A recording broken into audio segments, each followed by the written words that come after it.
Muted there. Hey everyone, welcome to today's stream. This is the Werewolf the Forsaken Chronicle Very Angry Dogs. Today is Story 1, Chapter 5. I'm going to turn it over to Chris as usual, our fantastic storyteller, so he can give a little recap of what happened during the fourth chapter and where things stand and where they're going. So Chris, why don't you take it away? Yes, Christ, 2 weeks is already details we can slip away a bit. But last time we picked up in the middle of a fight, the pack versus 3 nasty claimed. The fight having just upped its tempo as Jack had been thrown through a tree, gotten up and expressed his displeasure at this turn of events.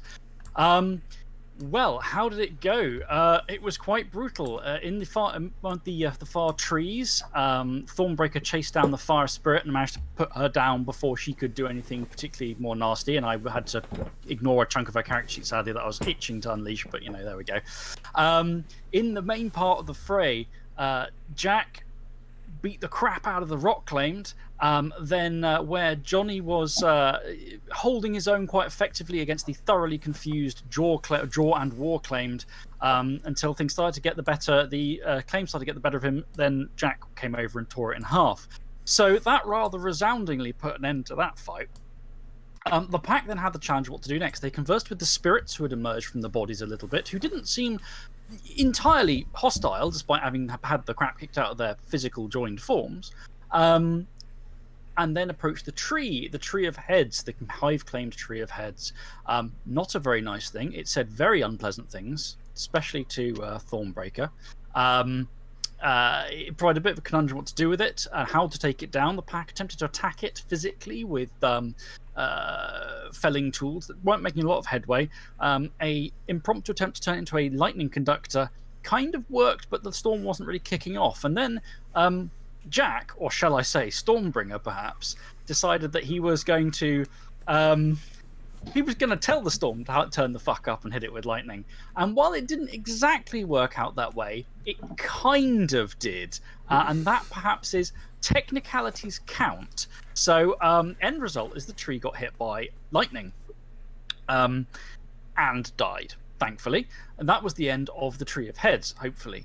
The pack mulled over the place a bit, checked out the weird locus, the mixed locus of rotten faith, and decided, well, their job was done. So they bagged up the claimed, stole a Land Rover, didn't crash the Land Rover, got home, flopped out. Most sensible werewolves went to bed, but one who had the job of covering the tracks ended up with the Land Rover and then himself in the river, having a little encounter with the Stour, who had a few things to say.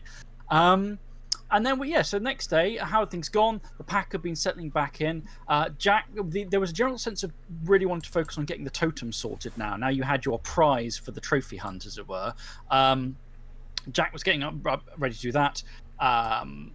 Johnny was getting taught the hunting ground right by the Calipexy, and who broke some of Jack's fingers as part of the price, but that was just, it's the equivalent of spitting on your palm and shaking, it's nothing too serious. And Thornbreaker then went to try and check on Jenny, the young wolf-blooded, and that went slightly sideways. In a slightly odd way, because while she did not seem hugely freaked out initially by the fact that you were a large dog that she couldn't understand because she was able to speak to animals or communicate with them, something then set her off, and an unfortunately timed shaking condition meant you then bodged the roll to comfort her, and so that all kind of ended in a rather sad cascade of forlornness. However, back to session 5. So a few things before we start off with this. Firstly, the usual content warning of body horror, probably extreme violence, and occult horror as well. It's just werewolf. It happens. People's eyes explode, teeth break, people get torn in half. Yeah. Well, I mean, Jack has been both the person on giving and receiving ends of this. Now, what I'm going to say, normally, so we've got 5 beats in the pool. You get 3 beats automatically in it because you're attending. I'm going to give you the 3 beats you would have got automatically from last week as well, because it was a missed for no one's fault, and it's a case of it helps keep the momentum going with the XP flow as well. Because So a special little gift, you're starting with those 6 going in, meaning the pack now have 11 beats in the pool. Can we get a double XP week again? Who knows? Depends Depends how it goes, I guess. Depends how much the dice like. So, I'm actually just going to start with Johnny, because Johnny's thing, just to briefly go over the teaching of the hunting ground, right? Because that's the kind of thing that's going to keep you locked out from the other two and potentially going to the shadow and the like. So, I know Jack was like basically hanging around waiting for the other guys to get their act together so you could do a shadowy venture. And Thornbreaker was padding back from the encounter in the woods. So in the meantime, Johnny, you are amidst the trees. So Kestrel Hall has a chunk of estate. Now, the land is not massive by, say, American standards, the estate, and but it's it's got the horse paddocks and fields. It's got a certain amount of woodland on it, as well as the large gardens around the house. And obviously, they're largely in terrible condition because Albert has done only what he's the essentials for maintaining stuff. He hasn't been able to come in and sort this all out. So you are walking through the woods here, with the Calipexi sort of lolling along next to you, huge horse thing, heads looking around, eyes ring, as it teaches you the hunting ground, right? It's a kind of odd experience because what it's teaching you the core symbols at the heart of this, but it's also teaching you the hunting ground as it understands it, and you need to extract your understanding of the right from what it says, the core lessons it gives you. And the way the Calipexi describes this, right, the right of ownership, and it talks about claiming an ownership and land. It is the hunting ground, right? But that's not really the terms the spirit tends to put it in, because that's not the terms the spirit really understands it in. But it seems to be very important to the Calipexi, this idea of claiming of land, of territory, if you like, in some way. It is, after all, a guardian spirit. What it describes is the beating of the bounds, which is a local tradition which werewolves use, which is about marking the edge of the territory, beating, literally sometimes hitting stuff with sticks along to mark it, and also shedding blood, striking one another sometimes. It sort of waffles a bit about some stuff you think might be a bleed over from human ritual rather than werewolf, because it talks about taking the troublemakers from the villages round, and beating them basically at the borders, because it's one of the ways the villagers would mark the edges of the field, the territories, and ingrain it into the young men's heads, was they take them round and beat the shit out of them at the boundaries in places and go, that's for you sleeping on the fucking job, laddo. Now remember, this is where the field ends, which the Calipexi is very keen on, that kind of physical tuition, shall we say, which is why it's probably not a huge surprise when it basically whacks you around the head at one point, when you get to the edge of your the actual estate, and it just like smacks you around the head as a kind of, and this is the it's not particularly intent to hurt, but it's a physical expression of its meeting the boundary here. Do you want to get anything out of the Calipexi, or anything you want to approach this with? You will obviously be taught the ritual, and you have the knowledge of the ritual thereafter. But is there anything else you want out of this sort of encounter? The Caliplex, not at the moment, particularly. I guess I could ask it, since we have the agreement with the saplings, what kind of apples it prefers.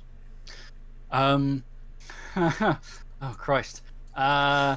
This is I don't know that much about apples, but I'm gonna guess. So you get about 15 minutes of the Calipexi waxing lyrical about different breeds and strains of apple, and why they're wonderful, and how the Golden Delicious is truly delicious, but not as golden as it could be. The Gala, a beautiful apple, all this kind of thing, along with a number of names of apples strain that you're pretty sure never existed or don't exist anymore. And by the end of it, you maybe feel slightly more knowledgeable about apples.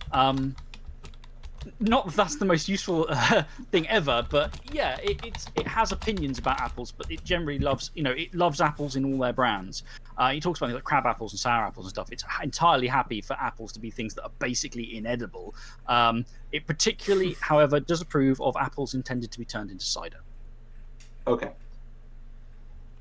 Good. Now, if I ever pick up a dime in science, I can justify a specialty in apples. There you go. Apple science, fueled by spirits. Okay, well, after you go on your sort of wander, it takes a peripatetic wander through the woods. It seems initially as if without purpose, but you find it is taking you to particularly old trees on the grounds. And every time it comes to an old tree, it will tell you something about it. Say, this old tree was planted by hands that that led to make this happen, or this old tree was planted by one who marked it in a moment of joy to mark this new foundation. And it sometimes tells you about tree spirits while it's at it. And here is a general piece of advice you get from the Calipexy: fuck tree spirits. Fuck them in the ear. The Calipexy does not like tree spirits very much. And basically tells you tree spirits are treacherous fuckers when they're awake. They're dozy bastards most of the time, but when they're awake, you can't trust them as far as the Calipexy is concerned. Interesting. At the end of this meander, it leads you out the woods. You leave the woods feeling that sense of you've got the core symbols it's trying to impart, and now your mind's trying to pull it apart and go, well, how would we use this? How do I incant this right? And between one step and the next, between trees beside you, the Calipexy's gone. You barely. It's just something so large, it's got a very light tread in the first place, and then it's simply not there anymore. And you're left looking across the gentle rain coming down across the tangled, overgrown grounds, with this knowledge fresh in your mind. All right, guess it's time to go find Jack. Yeah. So I will go hunt down my pack mate. Yeah. So I assume Jack is basically hanging around either in the glass house or the central sort of kitchen area of the mansion, or is he kicked off somewhere else? Well, so part of the thing with the embers, what the hell's the name of that spirit? Cinders. Something in embers. Cinders. Yeah. Cinders. That I have to work something in the glass house just about every day. Yes. Yes, of course. Pop a roll to do that. Yeah. Just so it's done for the day. It's easy to find Jack. There is a bit of smoke coming out of the glass house, and you can see him in there working away. And in twilight, Cinders is there as well. And Cinders' relationship to whoever's working the glass, the furnace, essentially, currently Jack, is always an odd one, because it hovers around and it watches what you do, and it kind of pays attention. It's almost backseat driving a little bit occasionally with little mentions of stuff. But rather than being the sense of the old master watching over the pupil, going, yes, you haven't done that right, or you should do this, it's odd. It's more tentative. It is more like an eager customer or client in its relationship to whoever's working the glass. It wants to see what you create. It's eager to see the end result. So, Johnny, you able to find there? It's crafts plus dex. Yes, crafts plus dex for this, I think. I'm going to be coming in with like 2 cups of coffee. I got 1 success. Okay, so today, unlike last time, you've gone away and you thought, oh, that's what went wrong, and now you come back and you try it, and you get what kind of thing are you trying to make? Just a sort of, I don't know, like a glass or a cup or something? You're going for something more elaborate? Just a bowl, something simple for now. So you get a functional bowl. Now, it's not all level, and the coloration is all over the place, but it actually looks kind of cool now you look at it, because it's not a mass-produced clean thing. It's got funky striations of color from the heat tempering and like. And yeah, it's not going to win any awards, but it's a functional glass bowl. You could eat from this, drink from this. You could smash it over someone's head in a pinch. But by comparison, Cinders is fucking delirious. It's delighted. It's absolutely gleeful. In a way that seems a little bit out of line with what you've just created. But hey, fine. It seems happy. And you get the impression. I don't know how much Jack knows about how spirits feed, but minimal, if any. Well, sorry, I'm being pestered by a small person. What's up? And okay, yes, you want the paper and the colourful pens? Okay, sorry, I have to.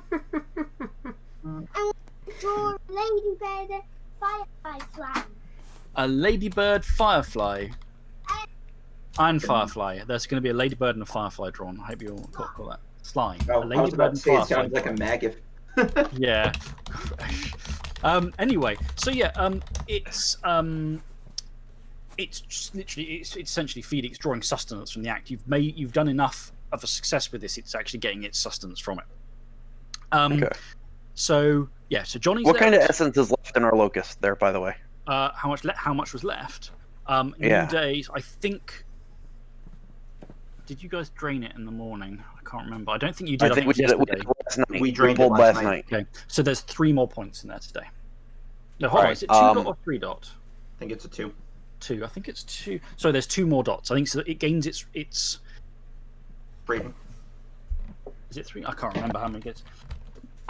1 sec. Sorry, I I've thought just you had a said complete 3, brain fart. but- I've had a complete brain fart on how much it should have in there.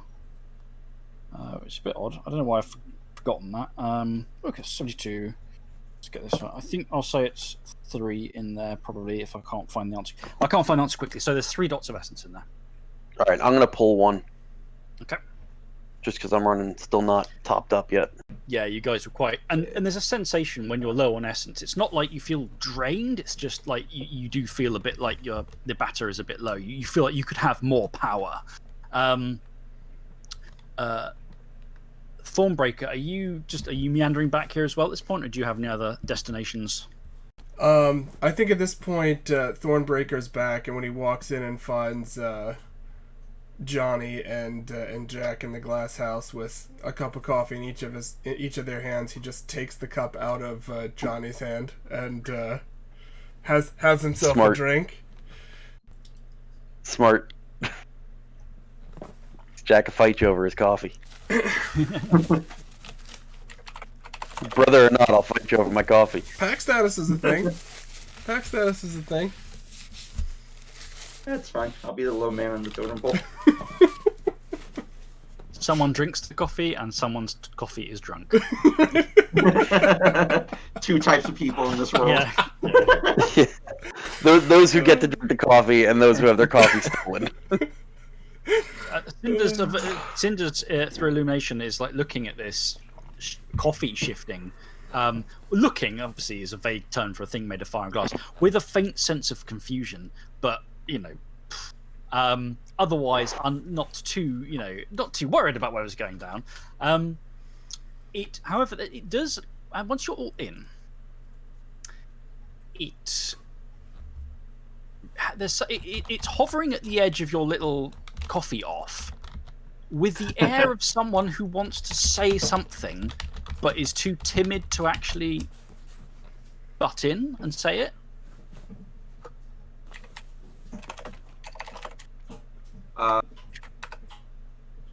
You can speak. Despite all appearances, we are friends here. It reconfigures itself into something more coherent of glass, and the flames steady, and it says, "You bathed in the shallows of lightning." A lightning strike, yeah. I called the lightning. You were in its shallows. I can scent it on you. I don't understand what you mean by in its shallows. Its deep was nearby, and you were in the shallows. This is presumably why you still have fire in your hearts. But that is not what I. Do you know Fulgurite? Do you know Fulgur? It says a word, basically it's Fulgurite or Fulgur, but I don't know what the first tongue for it would be. Can I make an intelligence and something roll to see if I know what it is? I don't personally. Academics or science? Academics or science? I have some academics. Intelligence and academics? Yep. The skill you roll is relevant to what information you get, but either will get you some information. I don't know shit. Yeah, you're successes. like, Fulgurite sounds like scientific-y thing. So, I'm going to use the gift of modern technology and type Fulgurite into Okay, my well, you phone. take away... It's like, I was drunk during that day at school. Yeah, you start to after there's that moment of going, that blank moment of what the fuck is the spirit talking about, and you search. It's talking about lightning glass formed when lightning hits the. Oh, I now have a baby breaching into the room. Hello, Molly. Yeah, it's talking about lightning glass, which is where lightning hits the ground and makes, and basically if there's sand or appropriate material on the ground, it basically fuses it into glass. And I've actually seen that in person. Ah, yeah. And I've seen the product. It says when you're like what, and you're checking it, goes, yes, where lightning bites the earth, where the ground is where the ground's flesh is right, it turns it to precious glass. It is different. It is like a tree of lightning, a tree of glass inverted. Right. Hmm. We didn't check to see if any fulgurite was created. You do not know this.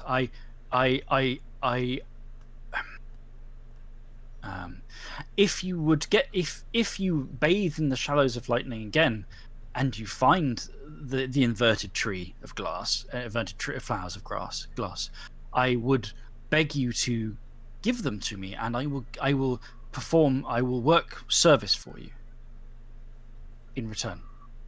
Deal. And it looks not gleeful, but there's a sense of almost excited, not excited because it doesn't think it's going to happen right now, but satisfaction. That's the word I was thinking of. There's a sense of satisfaction from the spirit, and it steps back and retreats again.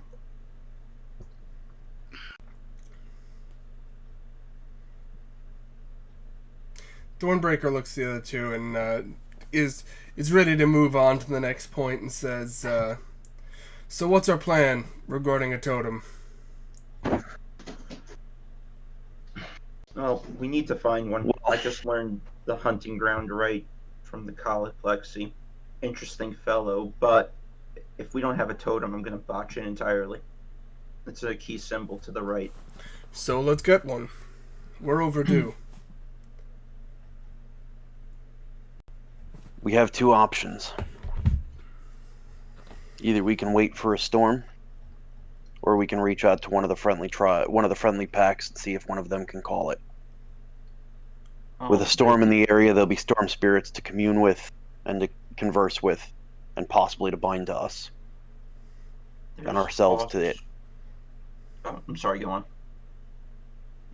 Now, Chris, I'm only saying that because I know I plan on taking the Heavens Unleashed merit or gift. I just don't have it yet, and it wouldn't make sense for me to just be like, "Oh, hey, by the way, guys, I woke up and I can call storms now."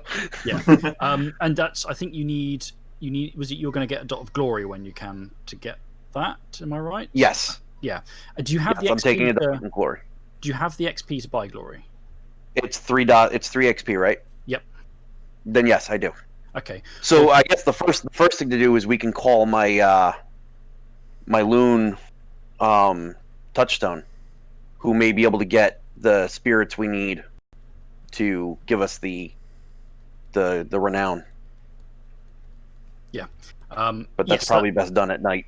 Yeah, generally moonlight spirits are very hard to find outside of night unless you have the summoning rites and stuff. Otherwise nighttime is the best time to look for them. Fortunately, I think you're about to leave the full moon and go into the gibbous moon as well, so the glory linked loons, the Kahaloon, will be particularly prevalent at that time. There's also the lead on the Unconquered Raven. And if we want to approach a war spirit like we originally thought about. I think we're best with the storm spirit. Works for me, especially after the storm has already helped us once. We've proven ourselves to the storm. I'm in agreement. So now, Chris, correct me if I'm wrong, but like Dorset's particularly known for, well, England's particularly known for like stormy weather, right? So Dorset is known for rainfall, a lot of rainfall. It does have, the storms are not uncommon during the right times of year, like the spring and the summer. It's not like what you call storm territory, but storms of some sort are fairly normal. They're not sort of terrible hurricanes usually or gales, but they're pretty regular. And you are in an area on the south coast of the country which sees a lot of rainfall and sees some storms. My question was basically coming down to the fact that it's possible, like in some portions of the shadow, it's always constantly like stormy, right? If it's particularly resonant with the physical side, it carries over permanently to the shadow side unless something drastically changes that. There's a few elements to that. So the first thing is, in fact, give me int plus occult rolls, those who wish to make it, and I can maybe fill you in on some stuff with spiritology. Sure will. That's 5 dice for me. 2. One for me. 2 successes out of me. Nice. Give me a minute. And I only have 3. Not bad. Jack continues his career of rolling ridiculous dice on small numbers and looking incredibly competent. Two successes for me. But Chris, it's only when it has to do with spirits. That's true, and that's the thing. He looks like he's some sort of shaman prodigy.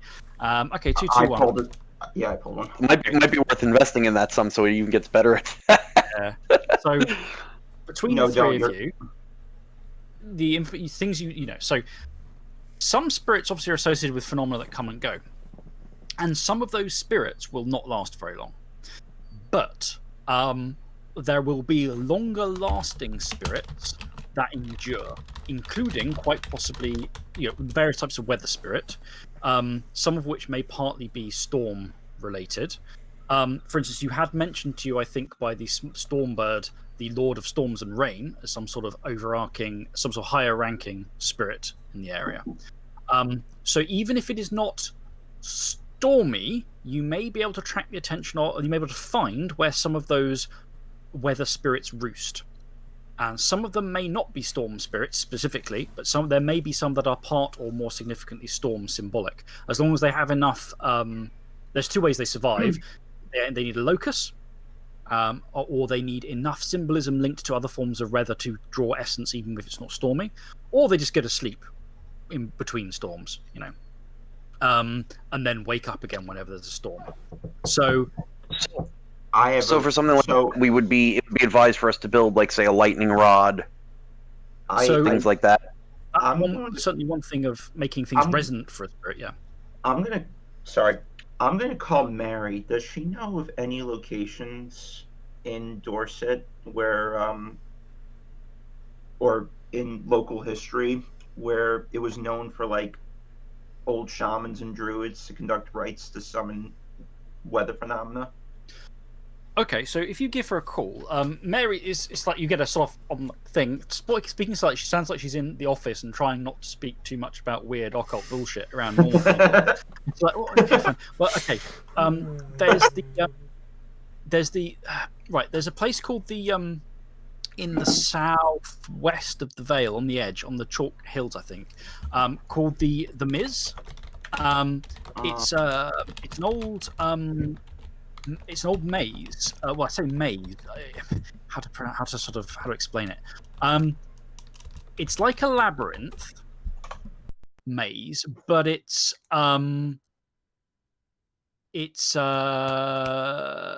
sorry, brain failing. It's made of turf, right? And it's not very tall. It's not a maze that you would get lost in, okay. Right?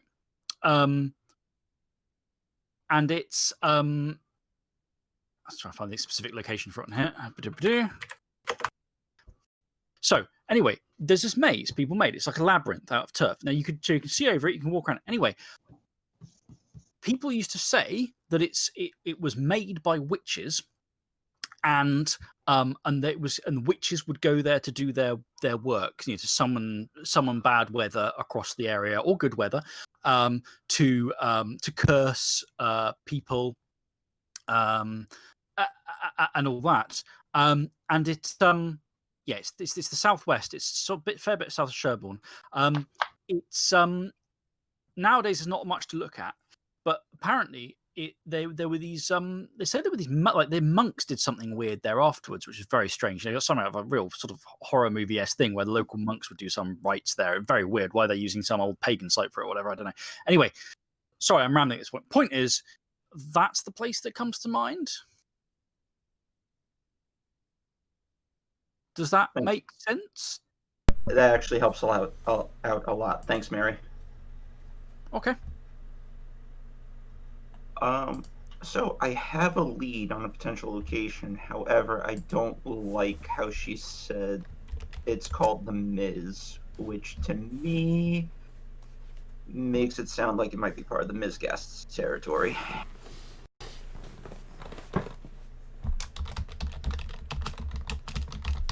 So I don't know much about the local.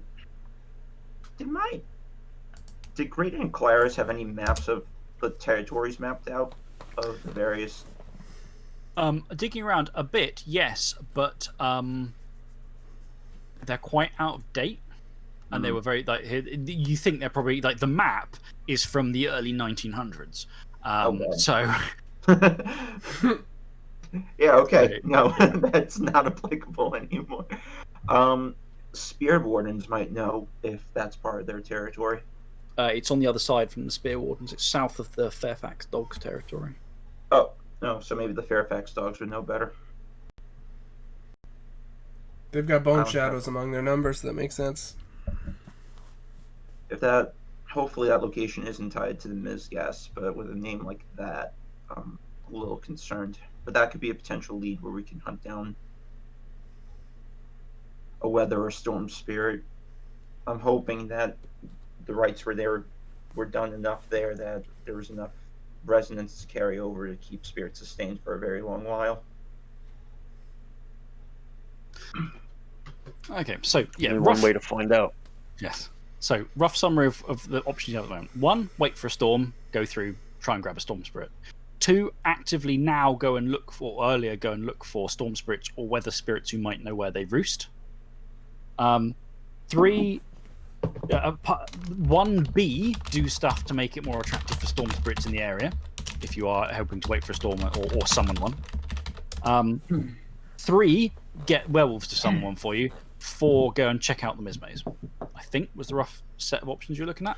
Anything else you want is also good, but There was a J, I think, we're up to, which was summon the loons, get glory, summon. and I summon a one storm. Thornbreaker is going to suggest, since we haven't really made contact with Fairfax yet, he's going to suggest that they all contact Fairfax, because it sort of checks 2 of those option boxes. Option 1 is, are you guys willing and able to perform the ritual? And or if not, can we, what do you know about the Miz?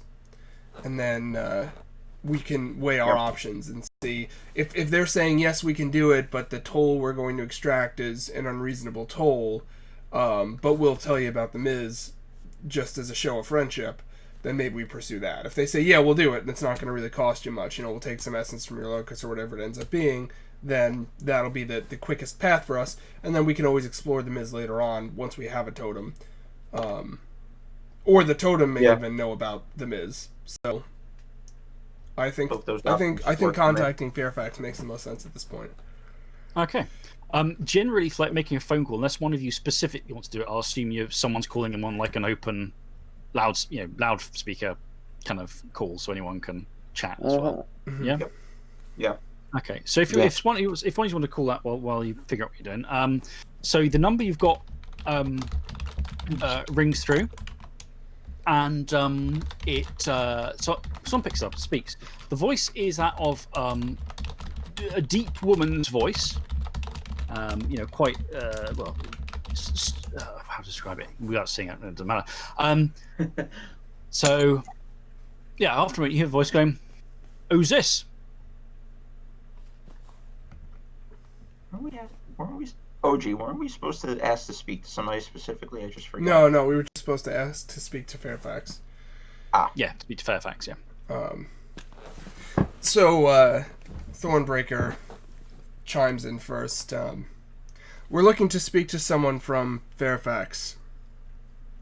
Right, you got the right number then. He pauses for a moment, thinking since they don't really have a pack name, but then says, "We're the Americans," and looks at Johnny and Jack. The woman Is that going to be our pack name, the Americans? And it's that kind of laugh that is, some people have a laugh that is just incredibly dirty, regardless of if they're saying anything even slightly dirty. It's that kind of laugh. Someone bellows with genuine humour. Genuine face. "Oh, I know who you are. Don't worry about that. Yeah, I know who you are." All right. What you pups be wanting then? We were hoping to introduce ourselves, since we're neighbors to some degree. And we actually were hoping you might be able to offer some guidance. Oh, yeah. Oh no, I appreciate the introduction. So, who am I speaking to? I'm known as Thornbreaker. All right. You said there's Americans. There's more than one of you, right?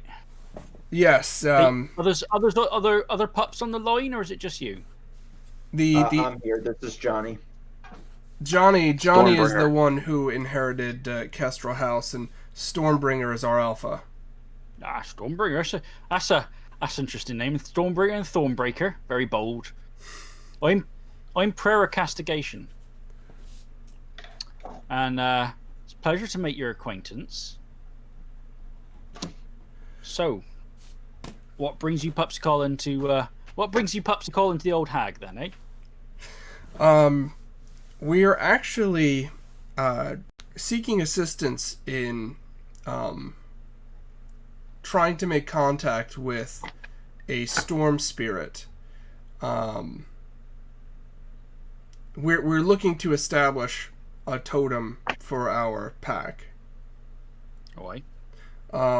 We were wondering. We're told that there are bone shadows among your number, and we figured that was the best route to go down. We also heard something about a location called the Miz. We were wondering if you could perhaps share some information about that. Maybe you'd want to get together for a pint? Oh, I know you're speaking my language. I tell you what. Now, normally I'd be happy to have this chat on the phone, but if you're willing to invite me over for a pint, I know where your place is, because it's the old ladies, right? No one could forget where that is. You invite me over for a drink, I'll come and have a chat, all right? Sure, yeah, come along. I'll be bringing one of my young men with me. Sure. Hope you don't mind. Not at all. All right. No problem. Well, I'll see you in the hour. Make sure you got something good on tap, all right? Will do. More than just some fucking little tin can or whatever you're on American slop, too. Yeah, make it something good. Wow, I'm gonna take that personally. I'm gonna go find the best fucking beer in Dorset. All right, looking forward to it. And he hangs up the phone. All right. And then he turns off. Okay. All right, so he turns to Johnny and says, I trust you can find something suitable. I'm gonna go find the best beer in Dorset. Yeah, ironically enough, to get to one of the places saying beer, you need to wolf form it, scoot through the fields cleverly, and then basically leap out in the town and somewhere and go, go to the shop, buy it, run off again. But within because you still don't have a car. I mean, technically, you could ride one of the horses into town if you wanted, but I'm not sure you guys know even vaguely enough about the laws around that to even try it without it going horribly wrong. Especially if it's one of the claimed. So Johnny hops off to try and sort some booze out for the forthcoming Fairfax dogs. So you two, unless there's anything special you two guys want to do in the estate in the hour it takes them to turn up, we'll just skip on to meeting the Fairfax. Yeah, no, that's fine. That's fine. Okay. It's fine by me. Jack is just going to do some housework while he waits. Yeah. And there's plenty to do. Like the building isn't collapsing or anything, but there's just a lot of stuff where you're peeking around going like, that bit of staircase looks like it needs some work. That paneling needs to be replaced. There's a lot of stuff. And at some point, I might even just sort of map out the building a bit to give you a better idea of what you got to tackle and what your place is like. But sure, Thornbreaker can lend a hand because he's got some crafts. Yeah. So yeah, the two of you scoping the place out. Johnny goes off to get booze. So an hour later, you are gathered. You've got basically on the kitchen table. You've got some booze out. You've got a bunch of British people like their beer and cider, and the Dorset folk really like their beer and cider. So you've actually got quite a surprising range here of stuff. Although you know, I don't know how much you'll look askew like checking cider bottles if they're from the Red Orchard. You know, the alert you get to the arrival of your guests is the crunching of tires on gravel. So peering out one of the front windows of the hall, you see a van roll up. And when I say a van, it is you know what I mean? Those hippie style camper vans, it's right? a Volkswagen. Yes, the VW bus. Yeah, complete with. It is in fading psychedelic hand-done spraying kind of stuff. It looks like That's an fantastic. actual, like a hippie has lived long and hard in this. I love them. That's fantastic. The doors swing open and 2 people get out. The one driving is this bulky woman with dirty blonde hair, cascading back, tied back in a big ponytail. A few, you can tell she's Welsh. She has a few too many scars on her for compared to most people. Bulky mix of fat, but it mostly covers the muscle, but the muscle is under there. Big grin on her face. Have you ever? I don't know how much you might be Pratchett fans, but have you ever seen the depictions of Nanny Ogg? No. Okay. So, but if anyone who is watching this knows of Nanny Ogg, it's a somewhat Nanny Ogg look. And she's she's an quite old woman, but with physical presence way beyond someone you think of her age. She looks in her very, very healthy 50s.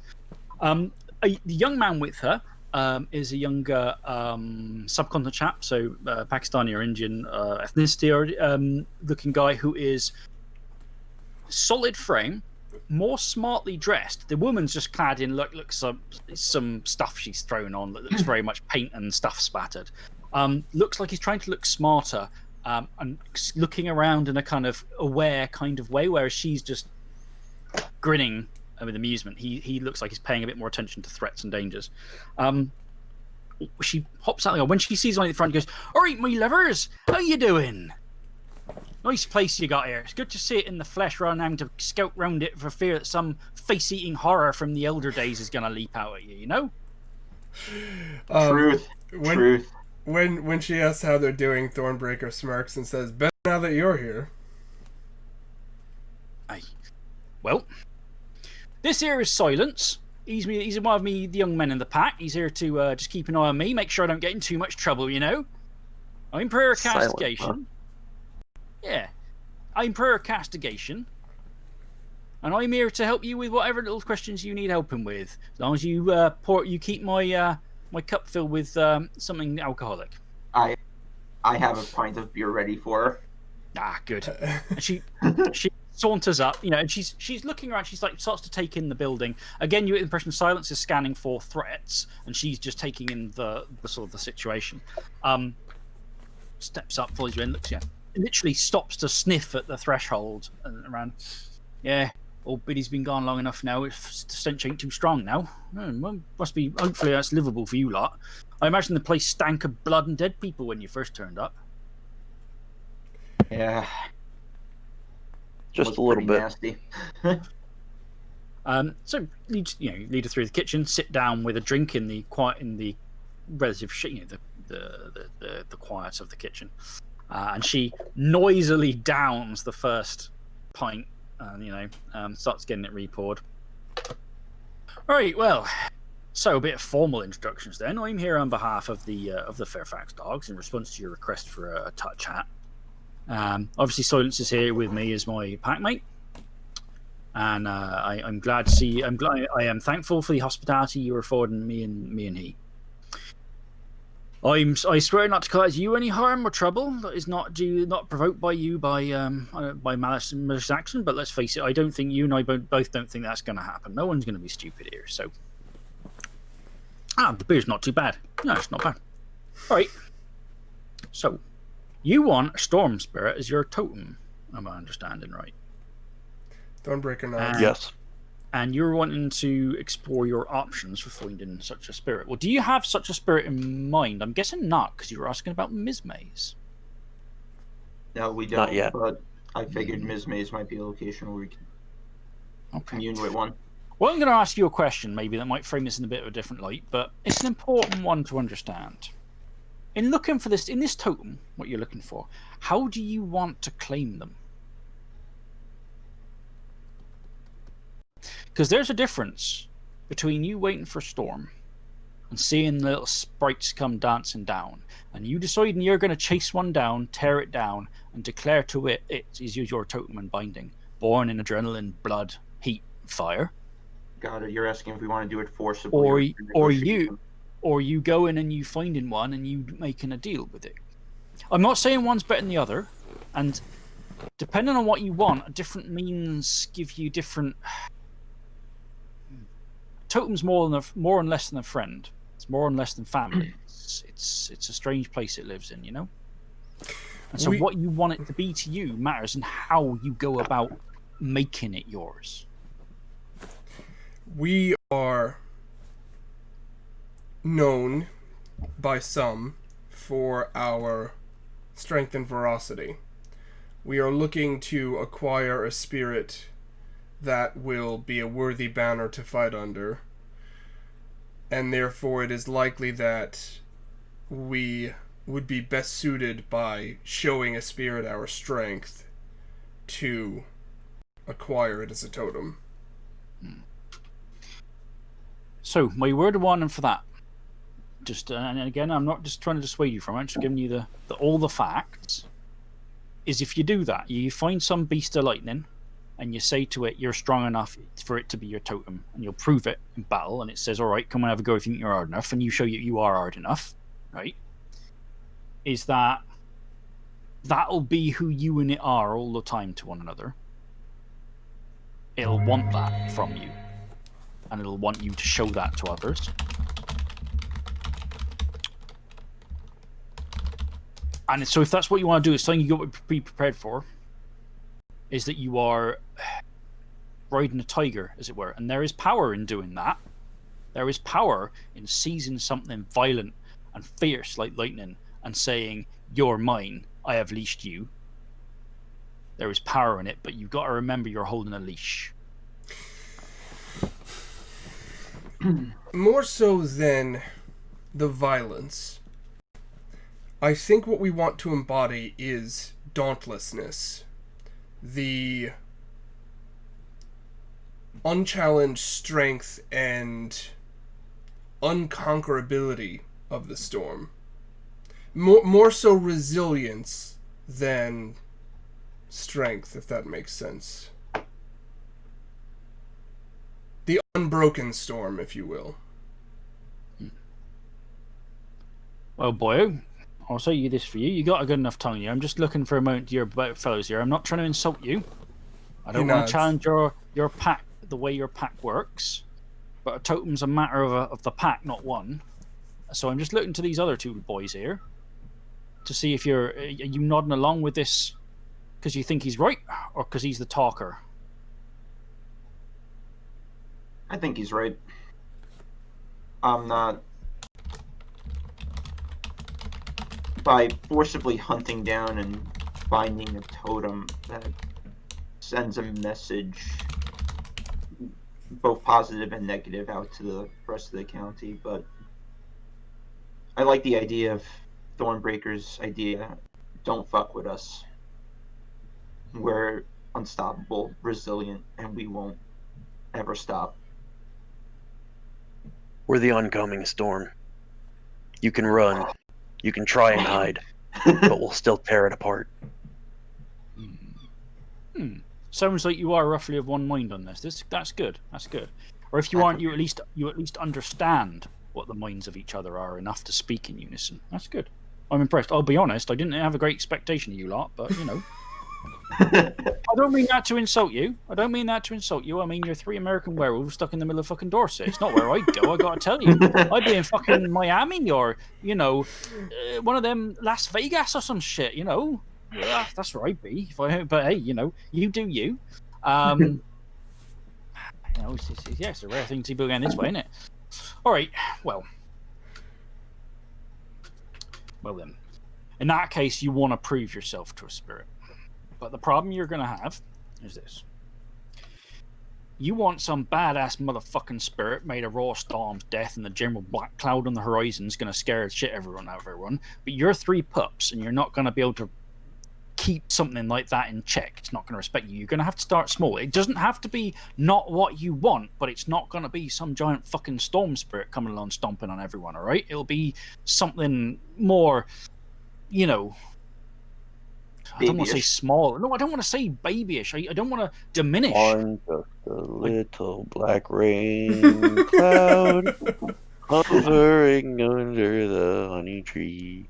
So this is some American like occult shit you're spouting there. I don't know. I ain't heard that poem before. But yeah, So you got to find a careful balance. You got to find something that you can bond to that isn't gonna you're not gonna accidentally squash when you're showing it off. So I got 2 suggestions for you, right? One is you figure out what you think is going to make a spirit like that think you're pretty fucking excellent, and you get a storm going, and you do what you think is pretty fucking excellent, and you wait to see what spirits come, and then you say, right, who's interested, and you get your dialogue going with them. Other option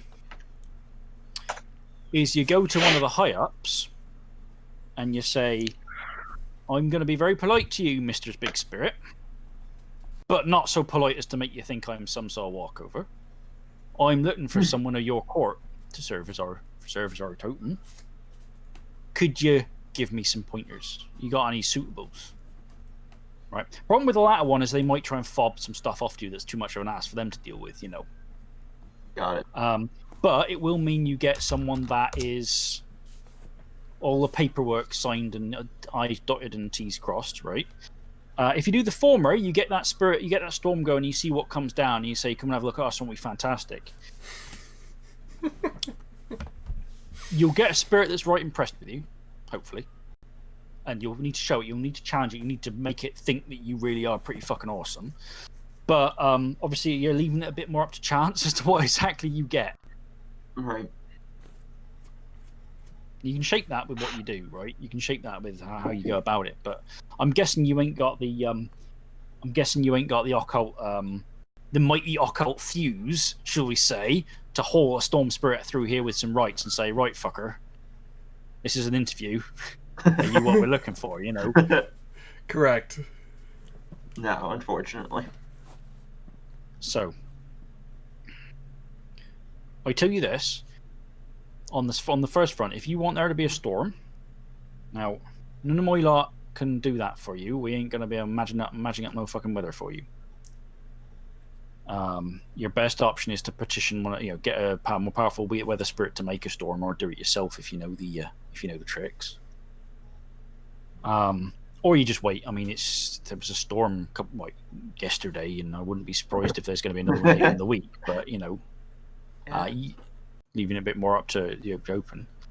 If you want to go and speak to the Lord of Storm's Reign, who's one of the bigwigs around here, shake that old sod down for some opportunities. You won't have to wait for a storm, but you probably want to wait for it. You probably want it to be raining and blustery, Just find one of the fucking nearby hills, climb up it in the shadow, and find something tall to climb up. It'll be dangerous, but you'll get his attention if you climb up far enough. What's old bastard like? I can't remember what the shit likes for his Gathra. Charred wood from like a lightning strike, perhaps. Yeah, well, he keeps a lot of the storm spirits under him, but he's not really so much the lightning himself. Find some, some earth mud from a riverbank that's broken from a flood, maybe. Water from, even just some water from a water collection thing or something like that. So it just as a sweetener, things like that.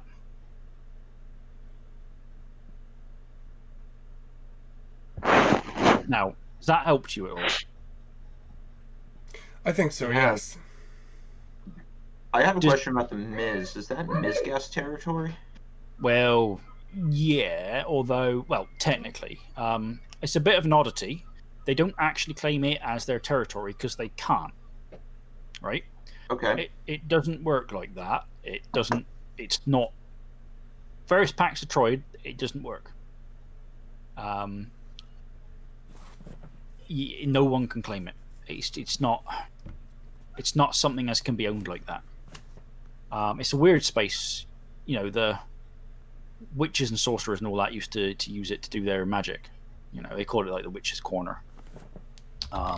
It's not exactly a locus. It's something else. It's a thin place. Oh.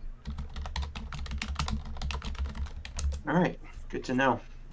Yeah, I was told that your local witches and druids would form rites. You won't find no druids around here. Complete wrong part of the country. Sorry.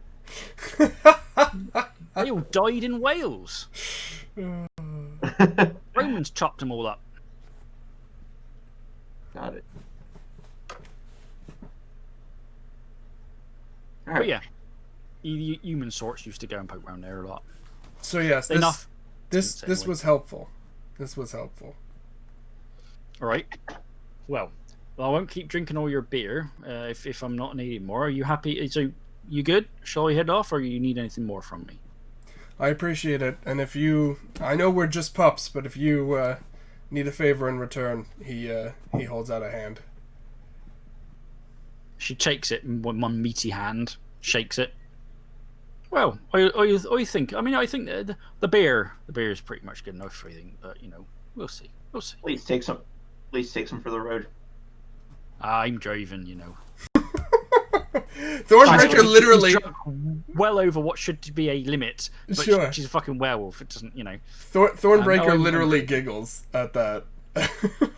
Silence is just sitting there, like listening, occasionally frowning at things she says, occasionally like what the fuck, not like why did you say that, but more just like, oh god, what is she saying now? But otherwise keeping alert. You don't think he thinks you are active threats, but you never know, So when you're done, he nods to you. She stands up.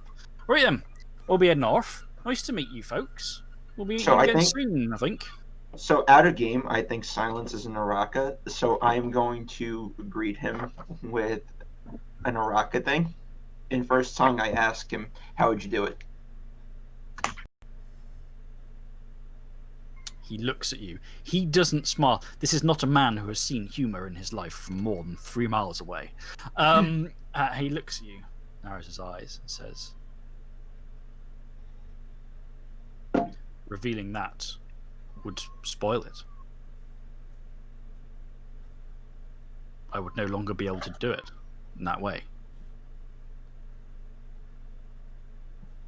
He just isn't even like playing along. He's taking this dead seriously, and therefore goes, I am not going to tell you how I would do it, because that would be a weakness in our security, in our defense, in our plan, to tell you. So with the older woman just claps him on the shoulder. Come on, crack a smile, silence, at least. No, all right. Well, folks, we'll be seeing you soon for that presentation, as it were. Have you got something good? Looking forward to it. We'll make sure we'll have some more beer for you. Later, young ones. Don't get into any trouble. I wouldn't. He nods. And they get him back in the hippie van, the VW Beetle, the VW thingy van, whatever. I can't remember what they're called. The engine gives up somewhat unhealthy noise. The mystery machine. Yeah, it's a real mystery machine. It makes a slightly unhappy noise, and then they roll off. They roll off out of there. Fantastic. Oh my goodness. Okay. So I think the answer is we want to go seek out the Lord of Storms here. I think that would be applicable. I'm gonna check the weather reports. Is it expected to start raining a little harder later in the day? So the week's forecast is like a rough slope downwards of like some rain, more rain, even more rain. Oh shit! It's raining. How is the county not submerged? But this is apparently normal. This is like no one is taking this in any way worriedly. You look at it going rain, then more rain, and then even heavier rain. It's just how it is here. So the weather, like even later on in this day, it's going to be hammering down. Okay. There are thoughts that there may be a storm later in the week, but the forecast out that far is a bit, we're not really sure. Muddy.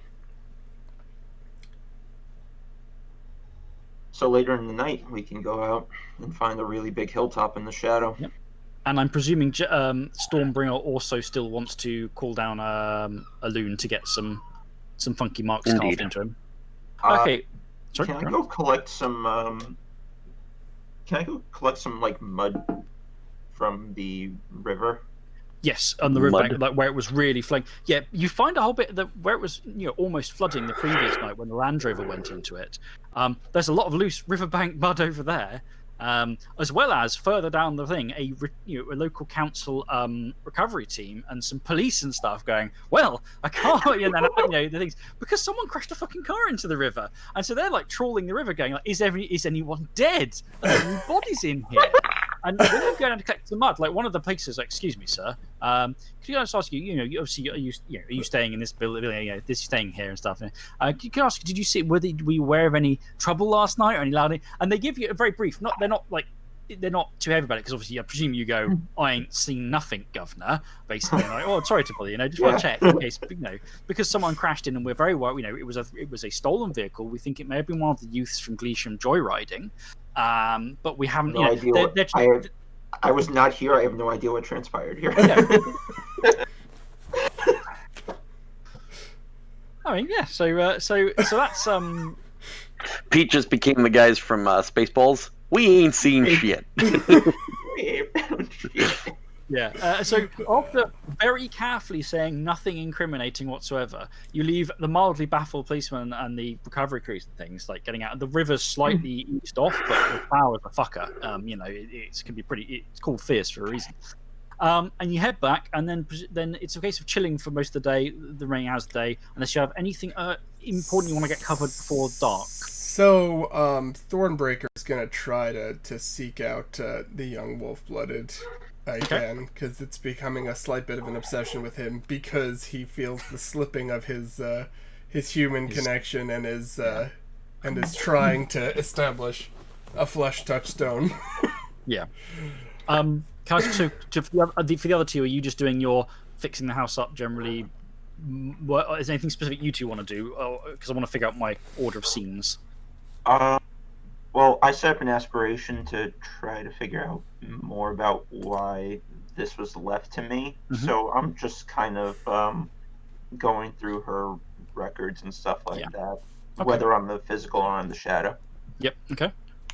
I'm gonna head into town and just do some sightseeing, I guess. Okay. We know the Unconquered Raven is somewhere in the vicinity. And I'm just going to use the clues, land of feathers, claws in the sky, sits in the glass nest, has a history of flesh and blood, spine and blade to the time of now. Mm-hmm. What's kind of what we were given, the information we were given. So I'm just going to kind of thumb around town, maybe go to the library, look up some history. Okay. Then what I'll do is I'm going to do I'll start with Thornbreaker and I'll cascade down you guys. Johnny's one is likely to be quite short. Thornbreaker's will be medium, and Jackson's like to be medium in terms of like what's going to go on in them. So I'll do them in that sort of order. And then we'll have our mid-game break after we've done those three scenes, and then we'll probably go, unless anything crazy's come off the back of them, we'll probably go to you are going into the shadow to get carved up by Kahalliths and hunt for storm dudes and stuff. Okay, that sound good? Yeah, like it. Sounds like a plan. Okay, so Thornbreaker, you go off hoping to find Jenny, and again, she's come in to tend to the horses. They're meant to be getting picked up very soon now, but she's come in to tend the horses, and then she's wandering off. Well, are you going to try and catch her while she's doing horse? Or are you going to wait till she wanders off somewhere? What's your angle of approach this time? He's gonna walk in while she's around the horses, hoping that it's making her calmer to tend to them. Mm-hmm. Very quickly, I just want to address chat, because I think this is sort of a fun thing, especially for those who have been who caught the debacle of the last time Thornbreaker tried to approach Jenny. What do you guys think? You think this is going to go well, or do you think I'm going to fuck this sideways? So Werewolf attempts to relate to young human. Yeah, we're gonna just move right through it, but feel free to weigh in chat if you guys think this is going to be. Morven says 10 out of 10. Can't do wrong. I appreciate the vote of confidence. We'll see. I am less confident. Okay, so so one of the stables, she's literally mucking out one of the stables then at the moment. Sure. So Thornbreaker is going to walk up to the stable and to not make her jump or surprise her, he's going to knock on the barn door as he's approaching. She looks up, gives a smile. She's pitchforking out horse shit, and hay and stuff. It's hard work. She's probably 14, 15, so she's not exactly, a big powerful person doing this, but it's work that's got to get done to keep horses in good condition. So she smiles. Oh, hi, Mr. Mr. You can call me Bill. He says. Bill. Yes. No. Hi, Bill. He walks over and grabs another shovel and walks over and helps her shovel the manure. She takes a moment, like fork down, wiping her head as you take a bit of the burden for a bit. Looks, and then she, oh well, are you, you're Mr. Galloway's friend, right? He nods. You a horses kind of person? I'm an animals and outdoorsy kind of person, he says. Well, so are you so you came over from the US with Mr. Galloway, right? Not together per se, but we are. Oh, so I didn't mean to imply that you were together. I mean, unless you are, like, obviously, Dorset can be a bit behind the times, but if you're, you won't find any prejudice around here. Oh dear. Very, very awkwardly, he says, no. And I know there's 3 of you, but my mum's told me about poly relationships, and I think it's the new century and all that, and I think the people who are very against that are very, and she's just talking about this stuff quite happily, rattling away. Yes, Bill's like, that's interesting. That's not but it. No. Not what's going on? Turn 9. And then quickly changing the subject, he goes, so I ran into you in the woods yesterday. You seemed alarmed. Just wanted to make sure you were okay. Oh, yeah. No, sorry, no, it's I just sometimes you think you see things in the woods and you get scared because you see a shadow or something. I just let myself get scared. It was stupid. He nods. I'm okay. I'm fine. I mean, the woods around here are pretty safe, Yeah.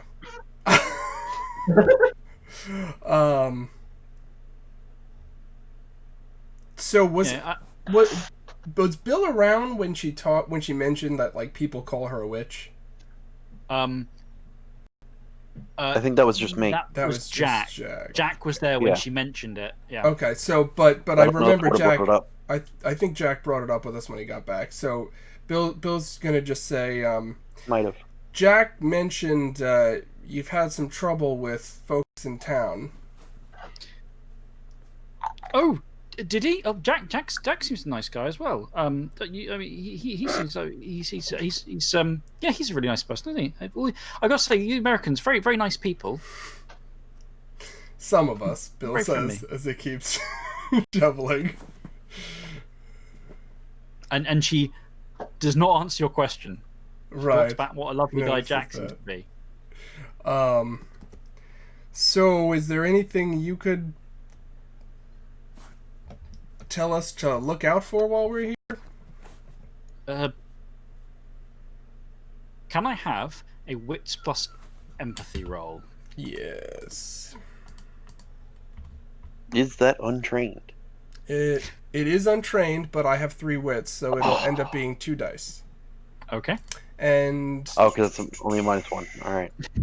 Yeah, it's the mental ones that are -3 and everything's. I'm gonna say only -1. I'm gonna say that I'm gonna spend a point of willpower because he's trying very hard to relate to this girl. So I'm going to justify the I use. understand your human emotions. Yes. Channel Just your side inner note. teenage girl. So what was? Side note, Chris, we regain 1 willpower per night. Yes, you also get it when you do your. You also get willpower back from your blood and bone when you follow through on those. Right, which I haven't done, but I do get 1 of the 3 I spent back. Correct. Okay. Thank you. I had gotten back my 4th, but I am now spending it again. So that would normally be 2 dice. We're adding 3, so that's 5 dice. Yep. Here we go. Oh, where am I?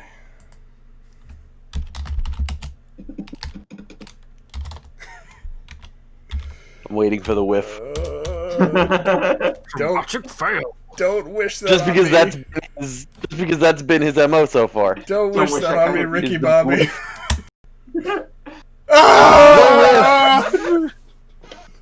Okay. I am going to ask if you want to dramatic fail it. I would suggest you don't. I think it's not worth a beat to fuck this up. Yeah, I'm not gonna dramatic fail this But just one. for anyone watching, he has very predictably rolled 0 success. Spirit. Get 3 successes. Thornbreaker, dealing with humans, rolls 5 dice, gets no successes. Okay, so you're trying to, when you say it's anything we watch for, and she ranks, but you're trying to like go right and pick up on anything odd. But she just says, "Oh, well, some parts of town aren't so nice, and I don't really know how many local people feel about Americans, because I'm not saying like there's anything wrong with Americans, just obviously you're not from around here, and people here can be very, local." And so, just Gleesham has crime, but out here in the countryside, it's countryside. People are too busy to do crimes, right? People have to get up at 5 o'clock in the morning for the cows and all that. No one's got time for sort of doing horrible things, like murder and stealing things. Although actually, people do steal things from the farmers. You need to watch out. I don't know what you're planning to do with all this stuff, but if you want, you keep it like fun. People will sometimes try and steal like farm equipment and things like that, and maybe some of the roofing off the old building metal. So there's things to watch out for. Yeah. She seems entirely earnest and legit. Yes, he nods and sort of has like that blank expression on his face, like when someone's providing you a deluge of information that you don't need, and he's just like, While she did hesitate at the beginning, you just couldn't get a read on what exactly. Right, yeah. He just assumes she's hesitating because he's a creeper. Well, he is. Yeah, well, right now he is. He's not trying to be. He just is. He sort of leans on the shovel for a minute and then says, "Right then, okay. If you need anything, we're here. You know where to find us and stuff." Yeah. He turns and he leans the shovel against one of the... Well, whatever you want to help and come and help muck out the horses, you're more than welcome to. Sure, I'll do that. I'll see you around. He walks out of the stable. Actually gotten closer to attaching the touchstone, ironically, despite the fuck up, because you actually had a normal interaction with her, and you are trying. There is something that's going like, there's something going on. I need to dig deeper. You failed to dig deeper, but the hook is there for the character going right. Something's up, even if I have no capability whatsoever to detect it. On the one hand, horror movie killer werewolf. On the other hand, 14-year-old girl. Girl win. Werewolves, not the most soulful creatures, us less so. Okay, so with the interaction, it's 14-year-old girl 1, werewolf -1. Yes, that's true. It's in this game. For anyone keeping track. Okay, yes, and with that, he's going to dejectedly return to the. Thornbreaker would rather fight an Aslu than deal with a 14-year-old girl. 100%. 100%. But if she had a problem that was like, there's a fucking Aslu, Thornbreaker would solve it for her. I would. Sure. 100%. That does not appear to be they've got to get a hand. Okay, so next then we go to Johnny. You are basically going through your aunt's stuff, and I'd like a intelligence plus investigation roll, please. I'm good at investigation, but I am not very smart. 4d4.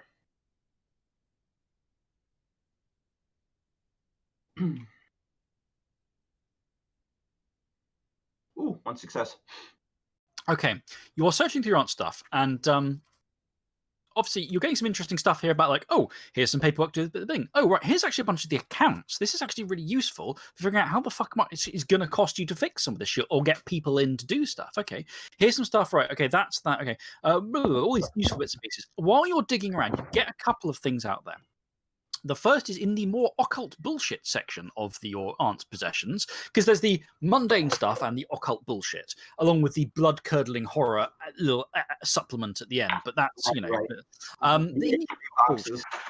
the occult bullshit section, you come across some notes about her sketches. She appears to be quite a good artist.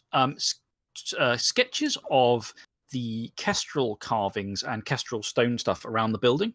Like on the ceiling in the hall and things like that. And she appears to have been trying to, with different sketches, with different dates, not dates of when she did the sketch, but what appears to be dates of the decoration on the building. Like those are these these date back to like 1803 refurbishment and stuff like that. Mhm. That alone is just she's interested in the history of the old building that she lives in, big old bit like that. Yeah. But there is some notes in first tongue scrawled on, and that's what first catches your attention. And you look closer and you go, okay, what's this? And the first section, there's two bits of note. The first is she says 1837 gap. Gap? Kestrel gap, as in an absolute gap. Kestrel gone. Is this an earlier earlier incident? Earlier earlier incident? What severed the bond? And then one of these pages gets you down at the bottom that noted very carefully. Central statue missing. And it's a sketch of like a pedestal and where there would be a stone carving of a bird, and there's nothing there. And when you go and check on the front of the building, actually, there's above the front of the main door, there's a couple on the corners of the thing juts out. You can see these little things, but there's a central thing where there isn't a kestrel stone carving. Gone, but no one remembers it, and no one else remembers it going. Did it go with the kestrel? Asked Albert.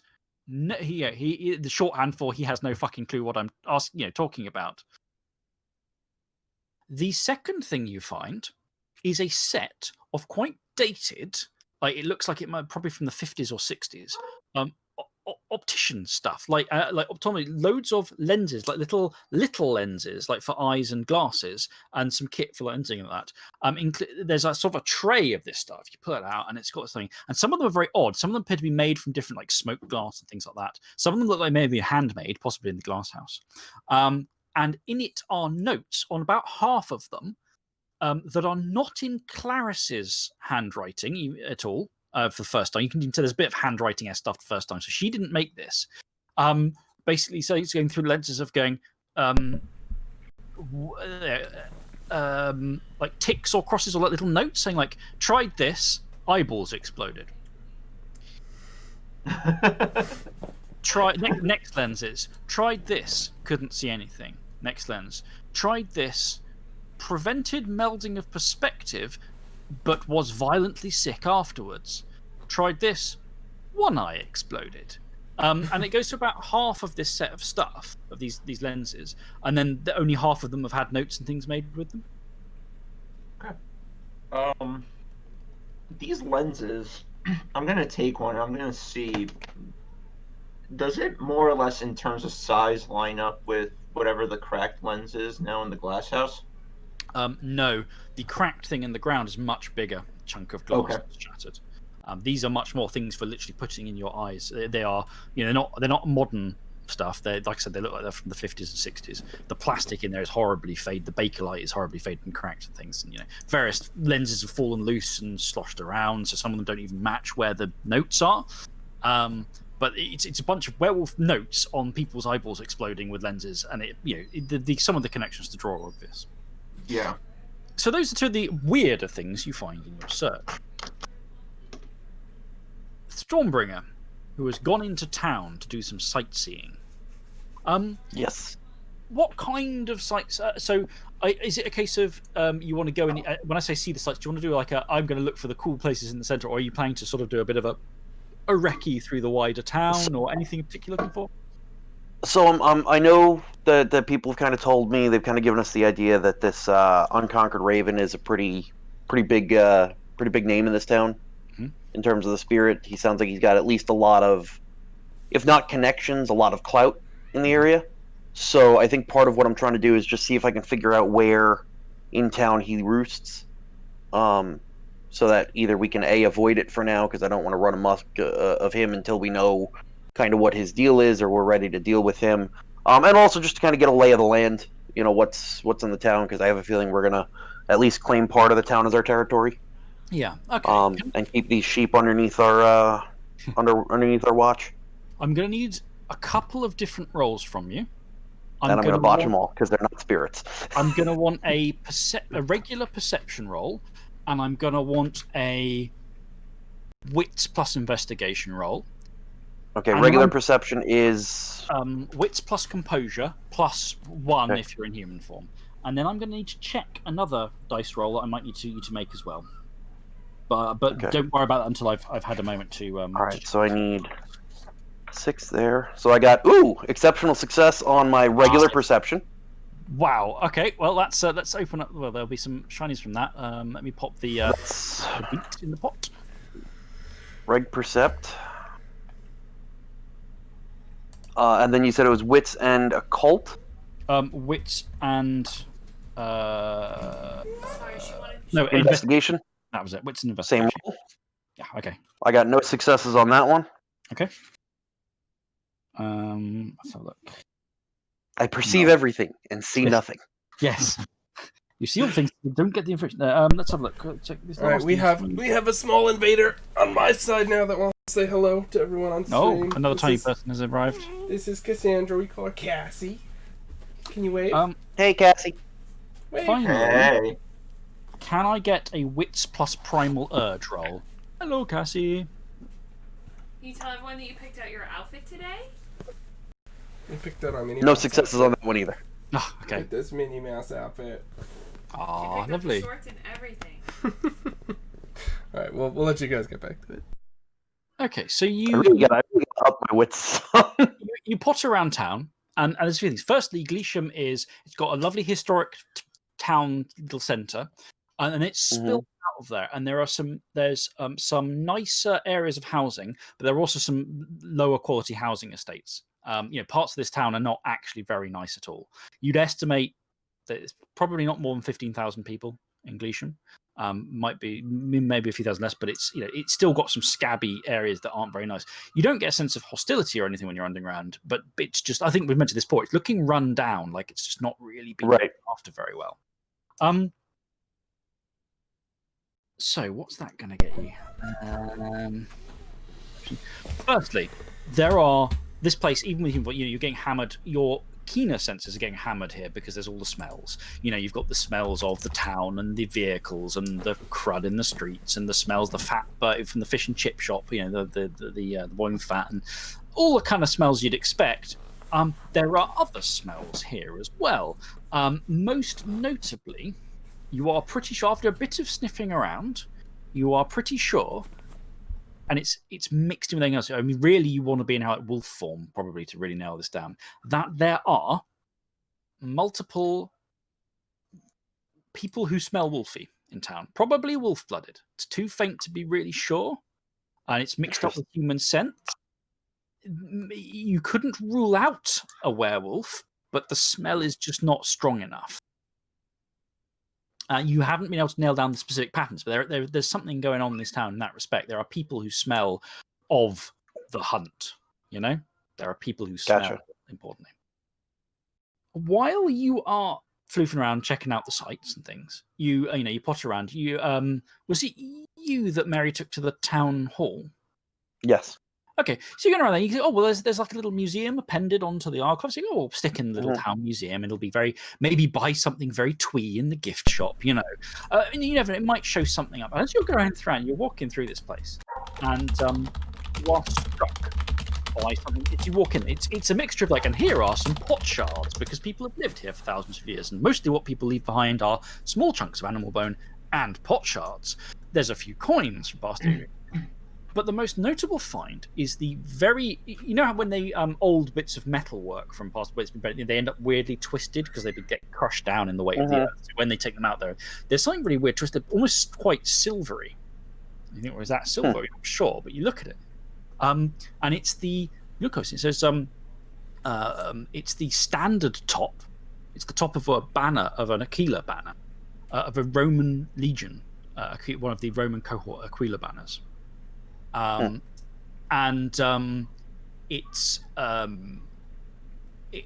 was probably once very grand. It is now a crumpled, crunched thing. But it's there's something about you looking at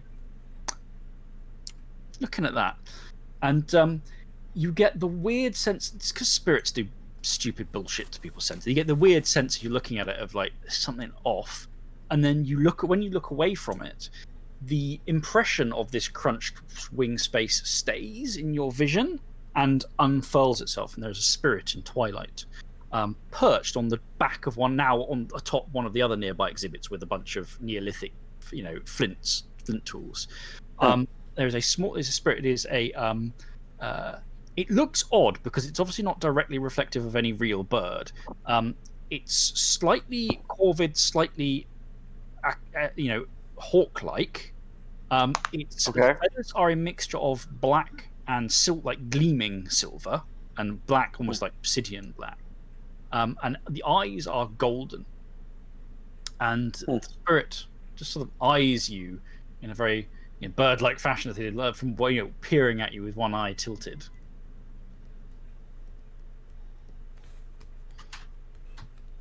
Well, there are people in the museum, I'm assuming. It's a small museum in a small town. There might be a random passerby passing through, but no one is particularly close to you. If you start shouting at the top of your lungs, someone's going to come. The old lady from the gift shop will come and go, "Are you all right?" But otherwise, right. But having a muffled conversation won't have people looking at me like I'm crazy. No. Okay. That's really. Yeah, just talking to himself. He's an American. It's okay. Greetings. A new Ratha. Yes.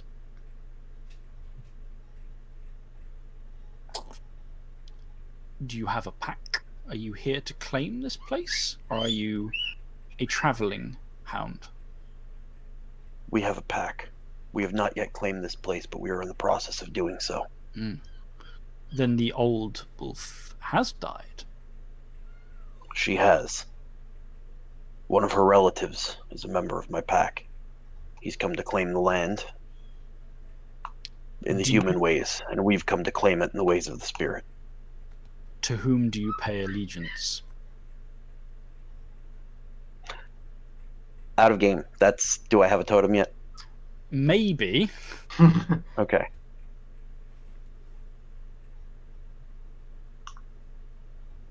We claim allegiance to what the right term would be Mother Luna. Yes. Yeah. Yes? Okay. We claim allegiance to Mother Luna. No one else at this moment. You are Odaga, not Anshega. You are forsaken and not pure. Indeed. This surprises me. Is that a problem? It surprises me. The old wolf was pure. Indeed. Not everybody's perfect.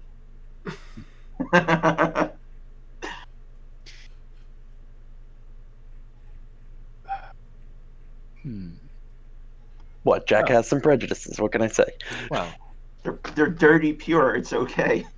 I am cautiously pleased to hear of the ascent of the Warden Moon's followers, then. I will withhold my judgment depending on your actions.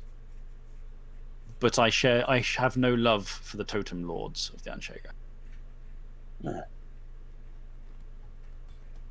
And who would you be?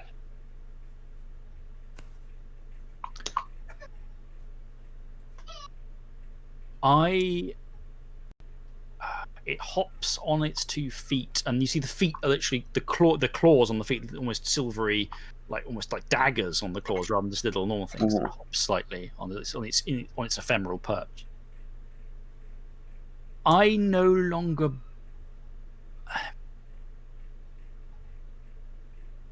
have no longer won my name. They once called me the Unconquered Raven. No, they once called me the Hawk of God. Before that, they called me the Unconquered Raven. Before that, they called me the Eagle of the Legion. I have had many names. I have borne Spear and Lightning. I have borne Javelin and Blade. But those times are past. I have lived here in the shadow of darker things for too long, and my way has faded. Sorry, I'm being invaded by small children who are then being dragged away again. No, that's fine. I'm trying to think if Jack is ready to make a decision for the pack or not of this magnitude, and to invite this unconquered Raven spirit back, because the fact that he's saying, he once stood for spear and lightning, like that kind of falls into it, and it almost sounds like he's an adaptable spirit, which means that the unconquered Raven may kind of fit as a war and storm spirit, unless I'm completely off base here. You're not necessarily completely off base, but because you have the standard there, you can see the old Roman. One of the things the old Roman Aquilus often had was the eagle or hawks would carry lightning bolts. Right. It was part of the insignia. They'd have spears or lightning bolts and other things. Right. So how much that reflects its symbolism, or in fact, I guess you could always ask it, but to what extent that reflects its nature as opposed to the aesthetic is, But it did mention lightning bolts, so. Right, it mentioned lightning bolts and spears, which is war and storm to me. Okay. I've heard you referred to locally as the unconquered Raven. But what is your nature? I was a spirit of. I was a banner of war. Beneath me, people marched and fought and bled and died and won and lost. This is the nature of war. But I saw triumph. Right. I saw victory. But the people who held me aloft fell in time, and new ones raised me up. And they fought. And they laid me down, and then new ones raised me up. I struggled with the Hrafnir in the ancient days. I feuded with the Kestrel. In the older generations, I won, or I lost, yet was not defeated. Now I am nothing. Out of game, guys. I'm just thinking taking this spirit as our totem spirit would totally be a way to piss in the face of the pure. I have never been defeated, and yet this war has not ended with my victory.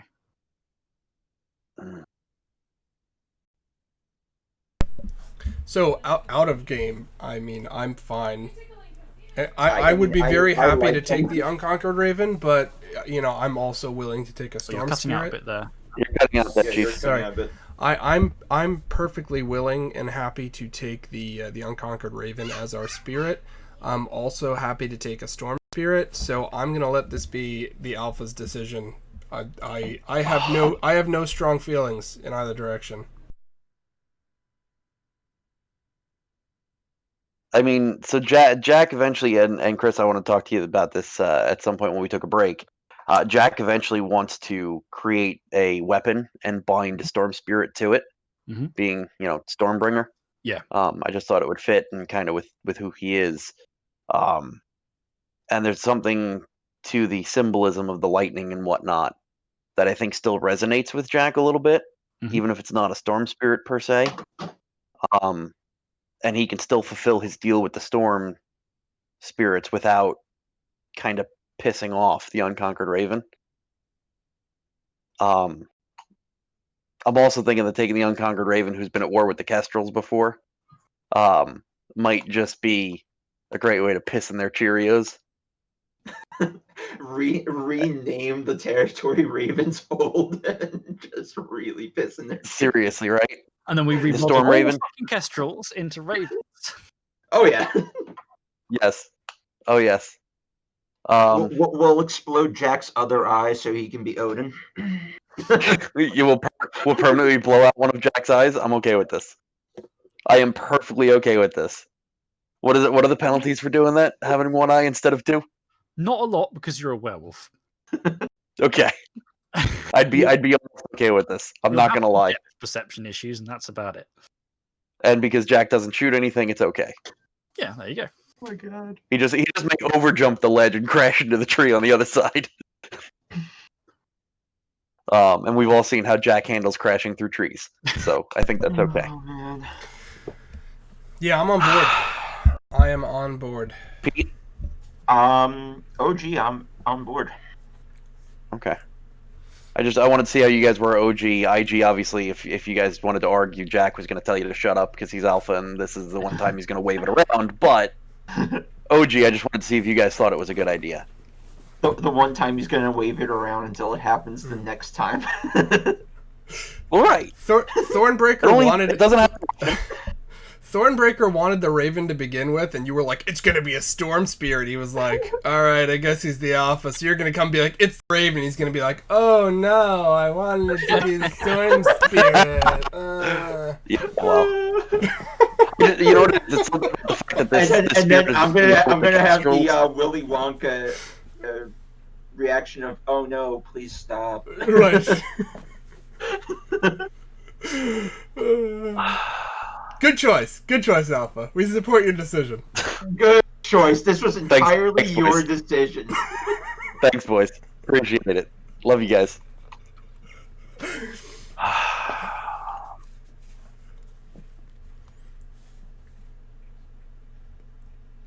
What would you say to being raised again? To take the land of the Kestrels. Claim it as your own, as our own. You would be my bearers? We would Consider it. Yes. What would you ask of us?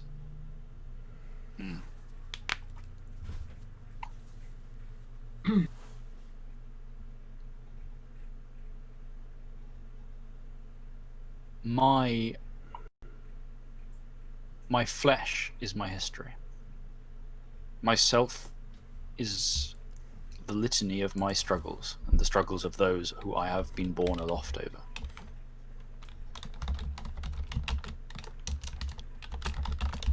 I do not know if I am worthy to be your banner, and I do not know if you are worthy to bear me. I am weak. I am not what I once was.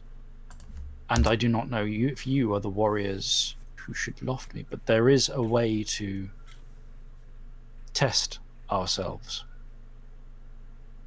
There is a crucible. And that is? To forge this. Yeah, then. She also mentioned that we beat Grimmer.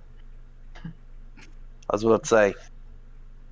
The Hrafnir, some of them roost in the Kestrel's old nest. They are my kindred brother enemies.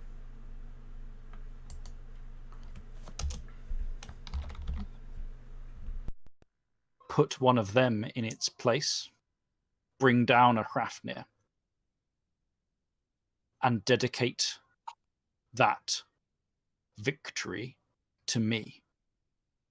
It will shift the scales within the shadow. It will give me How would you like us to dedicate it to you?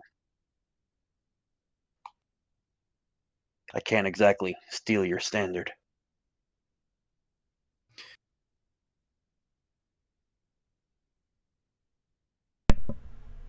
Mark a standard of your own. A staff, a length of wood you take from this land that you would make yours. A pole that you would bear a standard upon, and carve it with who you are, what you are, and why you matter. And raise that standard over your victory. And dedicate it to I. That will make me again, a little, a fraction. And it will remind the Hrafnir that I exist. And it will clear the space for my ascent.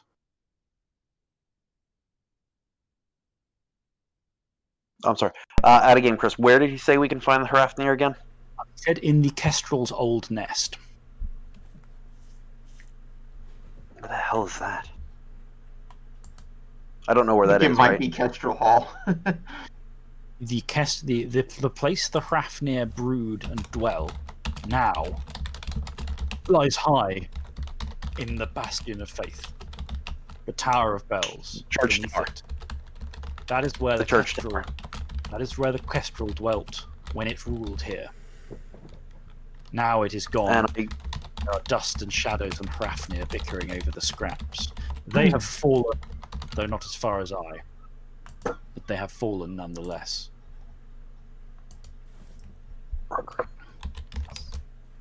Okay, I see. I have seen this before. Yep. A vision. I have gotten a vision. the bell vision tower. of this. Mm-hmm. That's You a have- game. I got a vision of that when the thing exploded my eyeballs. It was other shapes. I saw other shapes rustling, wings of birds, beaks, talons, threads of gold, glinting eyes. A rookery of avian things below rings a bell deeper than, more powerful than a real bell. In other words, they're up in the bell tower of the church, and that's what I'd figured. I just didn't know what it was. So we need to go up there and clear that thing out, or at least kill one of them. Yep. Yeah, it specifically wants you to take a Hrafnir down. It doesn't want you to take on the whole lot. Well, it doesn't say you can't, but you know. Right. It might not be a good idea for us to try and take all of them out. I just don't know how to lure them out. We're gonna have to do some research on what we can use to lure out a Kestrel. The Hrafnir are not the Kestrels. The Hrafnir are Oh. something else. The Kestrel used to rule Okay. there, he said, but the Hrafnir are now the spirits that have moved in to bick over the scraps left in its wake. Gotcha. Well, either way, we're gonna need to do a little research on them. Chris, See what we Chris, can do to draw one out. Chad is asking about the spirit tongue word for Hrafnir. What that means? Yeah. So one thing you'll be finding out is that when he says Hrafnir, the name is not a first tongue name. Oh, it's not. Okay.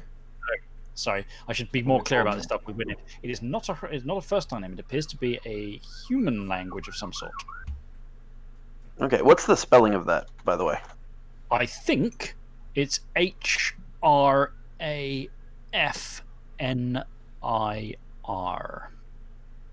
but I might be wrong. Well, it's certainly human tongue derived. Anyway, it's not first tongue derived. What are we saying? Got it. Good to know.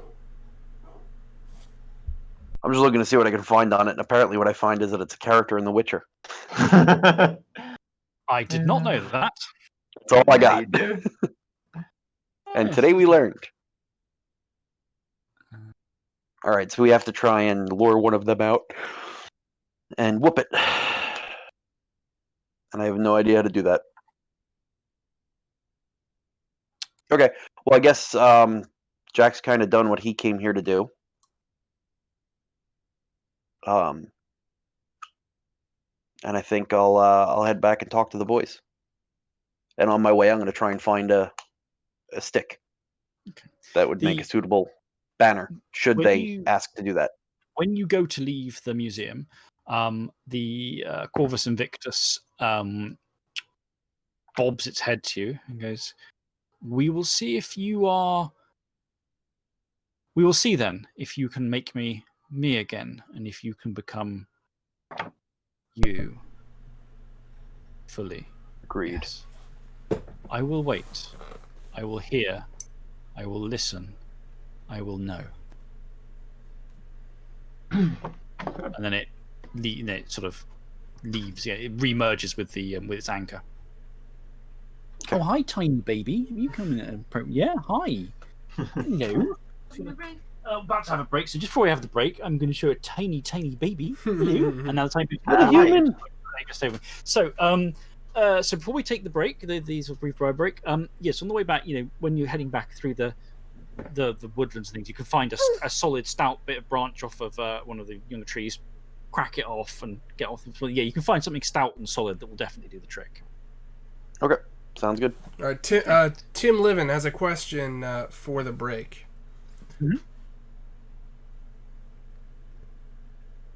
This goblin is grinning. You're a grinning goblin.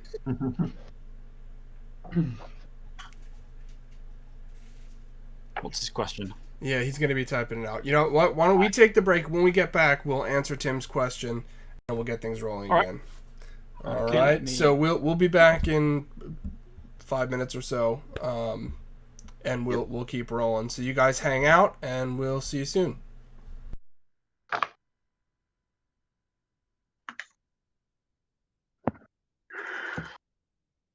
Barry, you want to go outside?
Hey Tim, I see your question here. I will let Chris answer in more detail, but the short answer is Chris is one of the writers and developers of the game.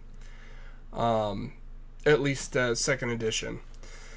And because his last name is Allen, he's actually the first one on the list of writers in the book.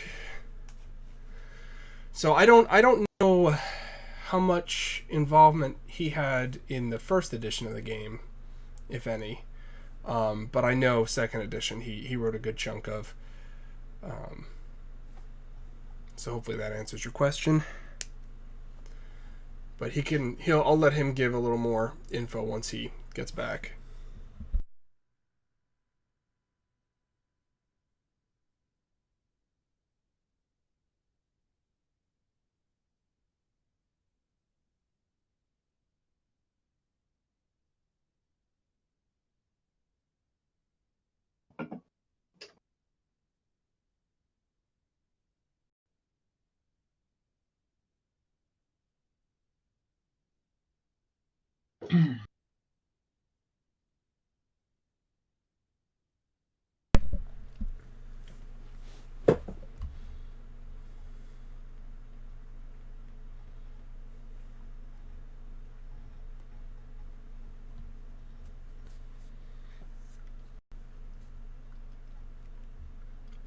Yeah, this is a great time. If you guys have questions, we can actually answer you guys over voice instead of me just chatting.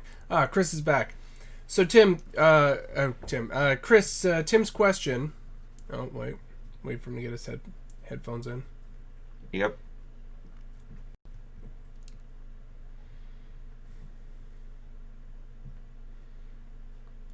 I return. Hey, Chris. So Tim's question was actually for you. Yep. He wanted to know your background. So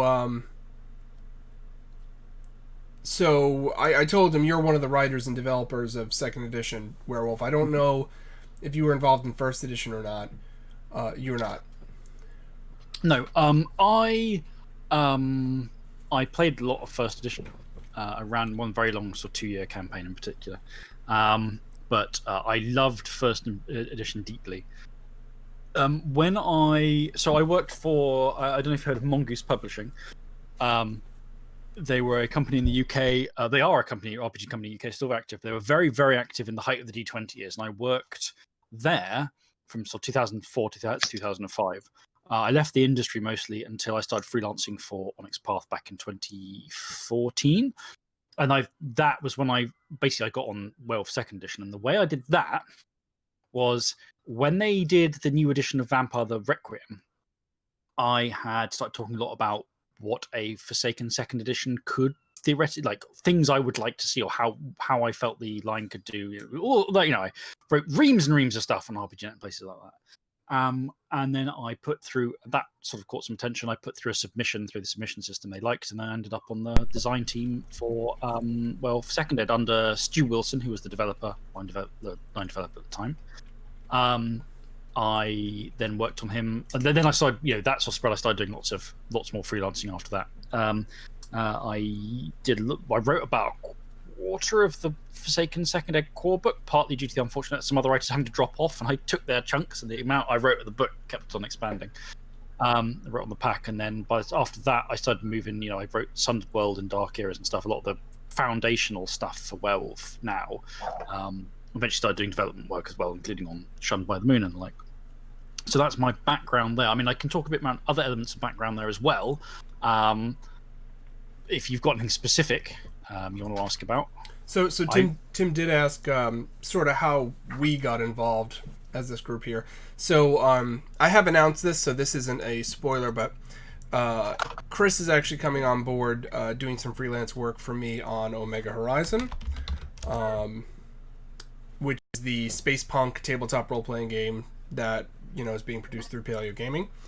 So Chris is going to be doing some writing for that, and because of my long-standing love of the Werewolf line, and knowing that Chris worked on it, I know Chris has done some storytelling, game mastering, DMing, that sort of thing in the past, and so on a lark, I sort of reached out and said, hey, so we've got this thing going on with Omega Horizon, and that's awesome, but how would you feel about potentially running a werewolf game? And we had a few chats about it, and here we are. Yeah, that is pretty much how it worked. So I said, if there's something else specific you want to ask about, we can tackle it in a bit. But for now, I think if everyone's back and ready to go, we will crack on. Yeah, absolutely. So, rolling. I guess things sort of unfold with Jack returning with his story of accidentally stumbling upon the potential totem candidate. With his now sporting a long stout staff of wood taken from a tree. So I guess we'll kick off rather than going straight to the shadow and Kahalith summoning and the like. Kahaludim, not Kahalith. Kahalith summoning is much easier. He's right there. Pack back together. Really quick, Johnny's just gonna give Thornbreaker the look of, okay.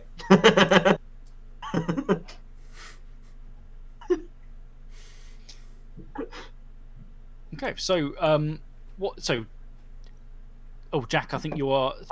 Keith, I think you are muted still. Possibly. Quiet. Sorry. No, yeah, I'm muted. Yeah.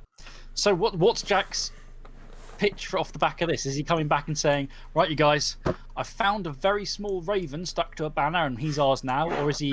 What's his angle? It's so Jack's. I'm going to kind of come back and give them the film that, hey, by the way, accidentally stumbled into the unconquered raven. He's not exactly as big of a mover and shaker as we originally thought at the current moment. He's kind of diminished. He's told us that if we can prove ourselves to be warriors by taking down one of the Hrafnir. Thank you. That that would help revitalize him, and that he would be willing to, be our kind of banner, and that we would have proved ourselves to be worthy of raising him. And he's an ancient, I don't know if I would say enemy, but combatant to the Kestrels. And seeing as how this was the Kestrel children's land, it would be kind of ironic and spitting in the face of the pure that remain if the unconquered Raven now took the land. And any chance to piss in, hold on, I have his name. Any chance to piss in Dunstan's Cheerios is something Jack is more than happy to do. After he says this, Thornbreaker waits for Stormbringer to stop talking, and then he nods slowly and says, I was waiting to figure out why you were backtracking on the Storm Spirit, but I get it now, and I'm on board. Well, the Kestrel, the unconquered Raven, is a spirit of war, which was something we wanted anyway. It also does help that in his standard that was flown in ancient times were lightning bolts. All you had to tell me was that this spirit We're was an pit- enemy of the Kestrel's children, because any opportunity to hunt the most worthy prey, you've got my attention. Any opportunity to piss in Dunstan's Cheerios. Johnny, you okay with desecrating your great aunt's land?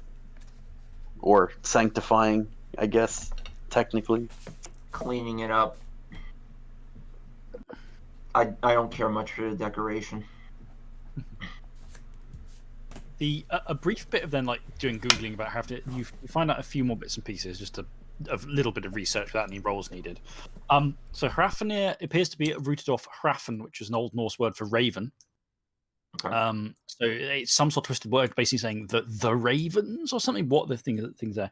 You find that it appears that people, all around the world generally, but especially in this area, people liked sticking birds on their banners and flags and emblems. You had the Romans turning up with the Aquila. There appears to have possibly been some bird-related symbolism before they turned up in the Duratriges, I think, with the local tribe. After they turned up, birds are appearing in some of the Anglo-Saxon insignia. And of course, the Vikings, the Norse turned up, the Scandinavians, with whacking great Hrafn banners. The Raven banner being the archetypal banner of the Vikings, if you like.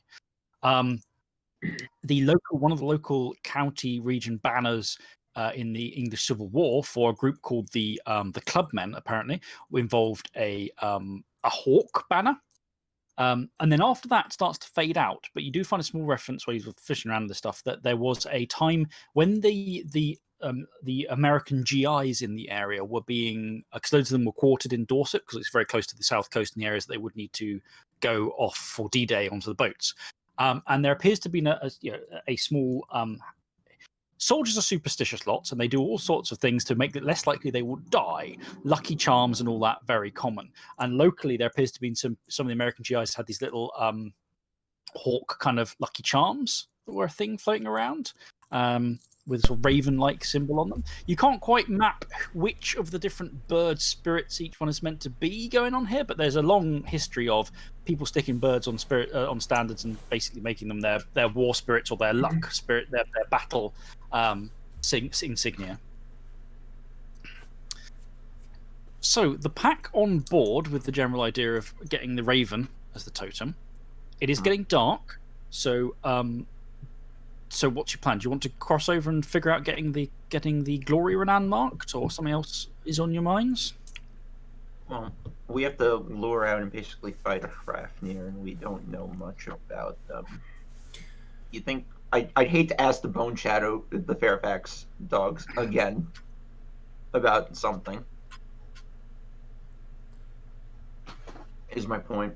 I mean, I could try to lure one out to a more... What, the I have Kahaloo? Nature's Lure. Wait, does Nature's Lure work the way I'm thinking it does? Or am I haven't really interacted with my buddy Wolf Spirit yet, so I think I'm going to try to reach out to him while maybe we can simultaneously have Stormbringer try to get his glory renown tattoo. So it's going to be a group venture into the shadow then. Yep. Yeah. Okay. So there's 2 points of essence left in the locus. Is anyone going to hoover those up? Let me take a look at what I'm at here. You guys in general are quite low. I think I'm at 4. I've got 5 right now, so I'm okay actually. All right, I'm gonna drop to 5. Well, and indeed, as you you're taking a point out for 2 out of 5 then, and indeed, as you head out that evening through the heavy raining clouds, you can see the faint lambent glow of the gibbous moon in the first night of the gibbous moon phase. So you regain a point of the Calath regains a point of essence, and you feel the surge of power seeing the moon there. You troop into the glass house where the air is heavy with the cold smell of the furnace having been working earlier in the day, and cross over into the shadow, into the glass bulwark on the other side, and then out under the livid sky, fulminating clouds that boil with some sort of faint inner light, faint purples, faint oranges, and beyond that a deeper darkness, lit by scythe-like claws of moonlight. The shadow here, as you've heard, I told you, the mansion is this heap, if you like, of masonry, massive faces, and general shambolic nature.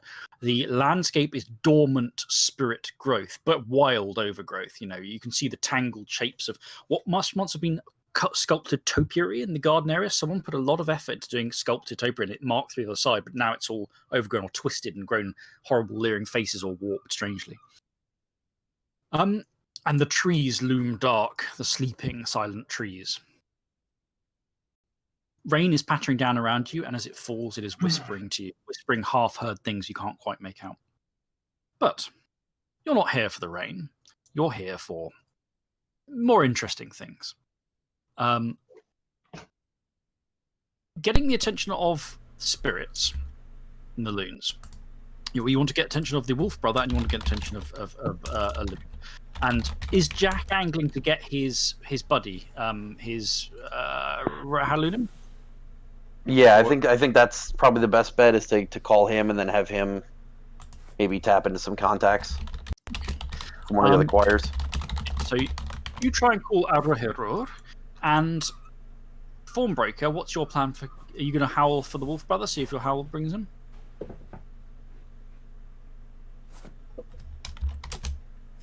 Yes. Sorry about that. Yeah, you want me to make an expression roll here? Yeah. So for both of you, I'd like you to make presence plus expression rolls for your howls into the Shadow Night.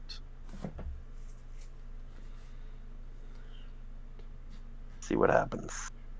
5. So that's going to be 5 for me. That is the ever impressive 3 from me, with 1 success. Oh, Jeez, Jack continues. Jack, the invincible spirit wrangler, and 0 for you. Do you wish to make that a dramatic failure, or do you wish to leave it as a regular failure? Fuck it. Make it a dramatic failure. Dawnbreaker is off his game today. Okay, so you both howl. It's not at the same time, well, maybe even at the same time as one, but you're howling, the words you howl. What forms are you in for your call? By the way? I'm gonna be in Urshul form because that's my favorite form. But story wise, I think what we should sort of do is, like, Thornbreaker's been demoralized, right? He feels his flesh, the lack of a flesh touchstone pulling at him. He can't talk to a 15-year-old girl to try to make a human connection. Like, he's completely, like, demoralized. He just got his ass kicked by the river spirit. Like, he's just in a bad way. So, like, his heart's not in it. He's howling, but he's distracted and his heart's not in it. That's what we get. It's completely offbeat. Yep. Okay. I'm going to be in Urshul also. I am being invaded by a tiny baby, so just fending her off. Okay, so you're both in Ocean, you howl, and there is that distinct difference between Stormbringer's like proud, confident, nothing can fucking beat me, I'm on top of my game, I'm goddamn amazing with the howl, and Thornbreaker's howl, which it's not a crap It's howl. pitiful. There is, rather than confident command, there is an underlying, not necessarily grief, but a sadness or something. That sense of demoralization is there. It's a strong howl, but it doesn't have it's not a howl of victory and triumph that you wanted it to be. I'm just going to check if I want to stick a particular condition on you. I'm going to stick Shadow Lashed on you. Your character failed to master Lord of the Shadow, now suffers Hubris. For as long as the condition lasts, you suffer a -2 penalty on all rolls involving interaction with the shadow and its denizen. Resolutions: successfully perform a rite, have a meaningful interaction with a spiritual touchstone, or meditate shadow. But for now, that's on you. You howl. You don't know if your touchstone is going to come. In fact, you almost hope they don't after that. Right. But you are, and you just feel like that sense around you. The estate grows darker, and it is visible that the light thickens, like it coagulates. Mm-hmm. The estate itself shivers as if you've just, your presence is unpleasant for it. The howl has. It feels uncomfortable around me. It's like when you're at a party and someone just starts sobbing and everyone's holding their drinks like.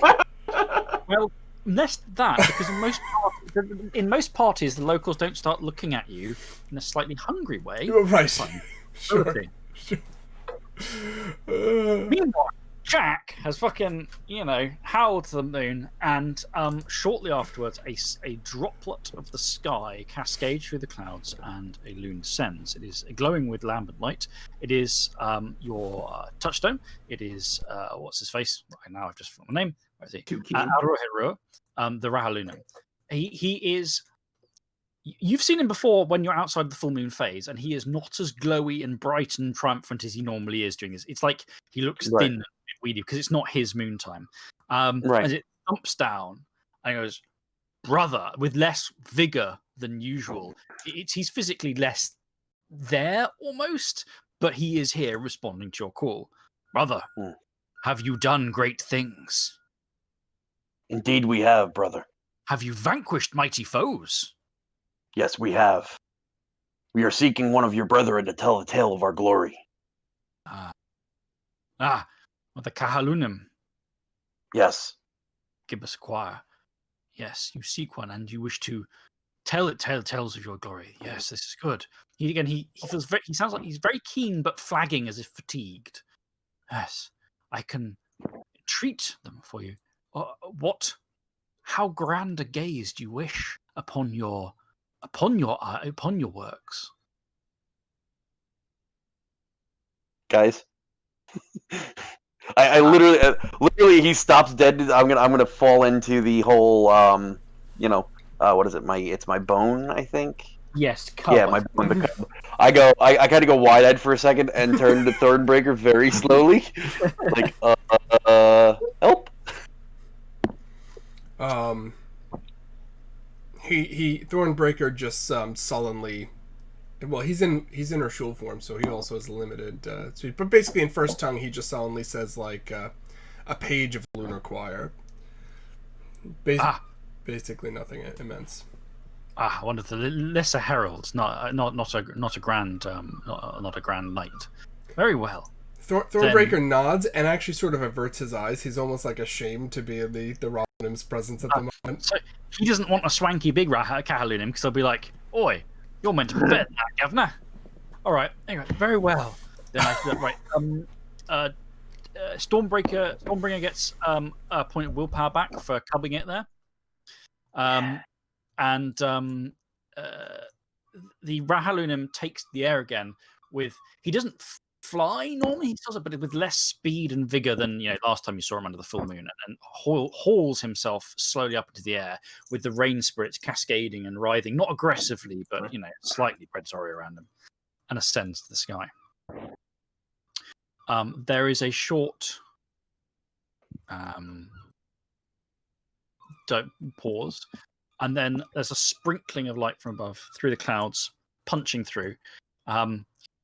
When people say the clouds bleed rain, right?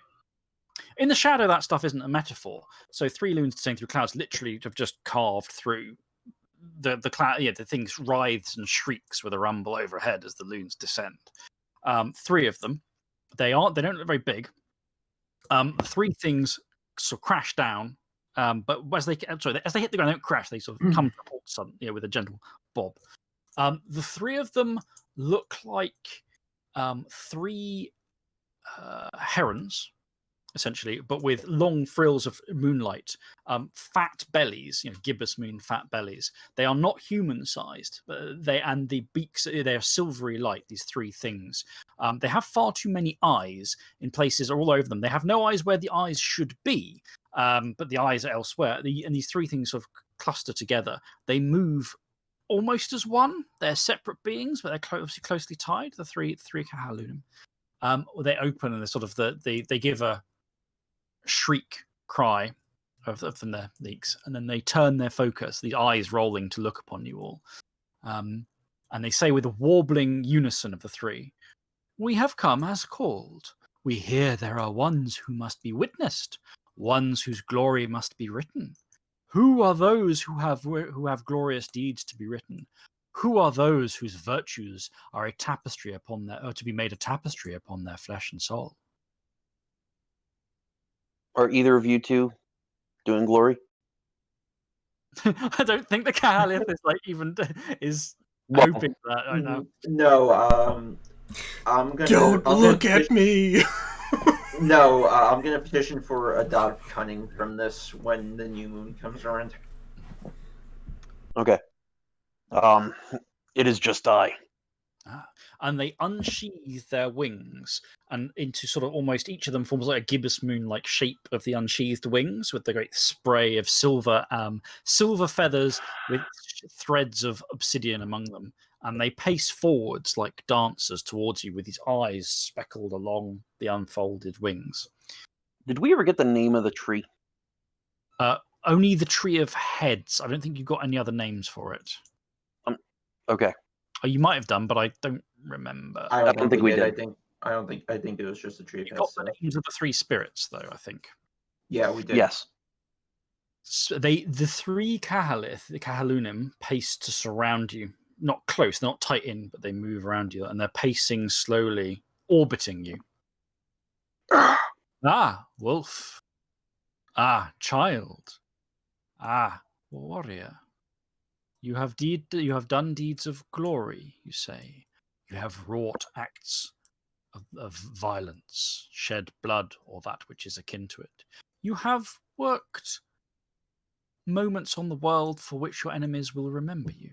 That is what you say to us, yes? What Yes. have you done? We have rid the land of the Tree of Heads, and in doing so have also removed multiple claims. The Grimnir and the Werewolf. Both were claimed by me. 2 of the 3. Yes. I then called to the storm itself, and used its power to strike down the tree. One speaks alone. Glorious. Another speaks alone. But is it enough? A third speaks. Or is it too much? Is it true? They're approaching closer now, and they speak in unison again. You are a child of the moon. In your blood is her flesh. In your flesh is her soul. You are made more than you are by the unison of her mercurial power with your weak base form. And this gives you the potential for glory. This gives you the potential to achieve great things. We hear, we listen, and they rustle the feathers in their wings. And there's a strange echoing as they pace close, and they're moving round you closer and closer. And your world's beginning to become these great fanned silvery wings as they're closing in. And the other 2 can no longer see you as the Kahalunim close in. And the last thing you hear is this faint whisper in your ear from one of them going, "We will read you, and we will know if you lie." And then there is a union of spirit and flesh. I thought you were going to say pain. Lots of pain. That comes. The three That comes. Gallium fold in, and they interlock the wings. So he looks like a cocoon of these feathers flourishing up with silvery eyes. You feel the talons and beaks hook into your flesh and tear, but it's not the tearing of violent attack. It's the precision of an artist. It hooks into the points where you feel power within you rolling. The shape, your body seems to shift. You feel your shape almost wanting to involuntary change, not to the war form, just to change in general. And then they rip fresh patterns down, and it's deeper than just the meat. It cooks into your soul and the essence, and the two intermingle more deeply. They pull back after a few moments, their beaks and claws dripping with blood. And they one says, "I taste glory." One says, "I taste pride." Another says, "I taste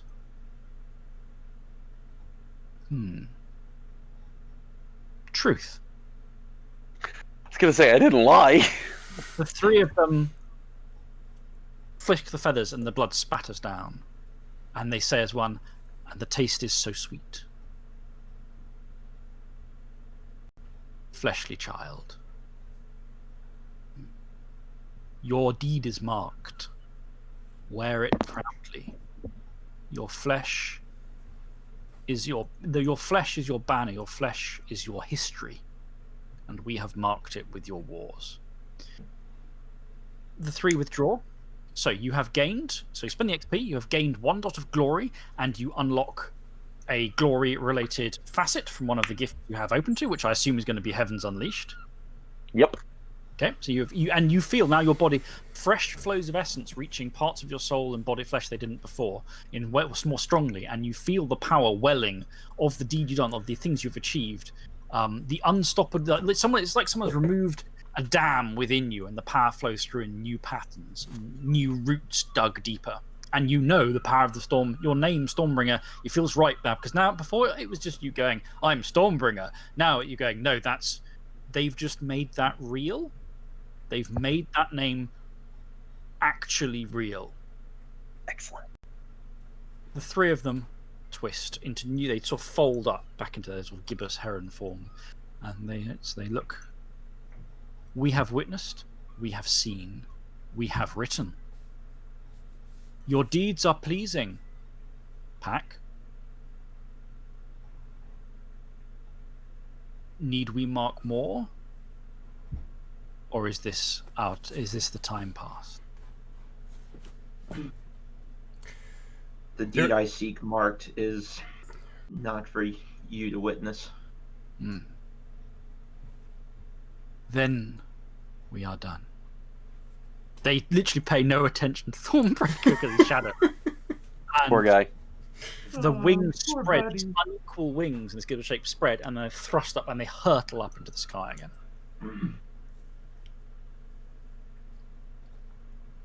Leaving you now with just a few patters of ichor from the sky as the rain continues to bleed down.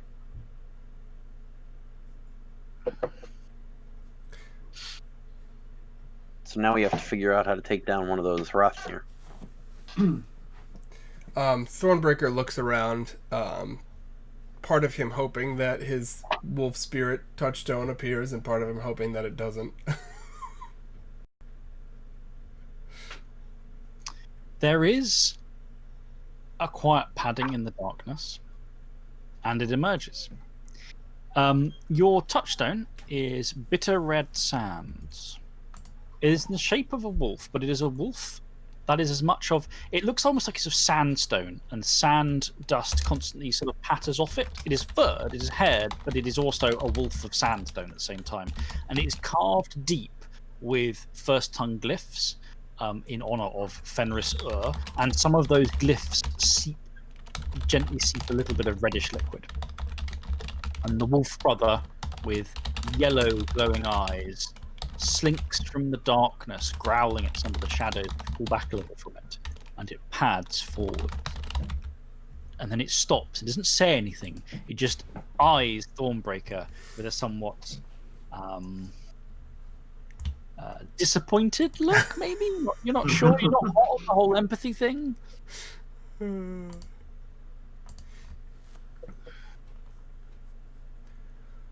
I am Glad to see you, brother.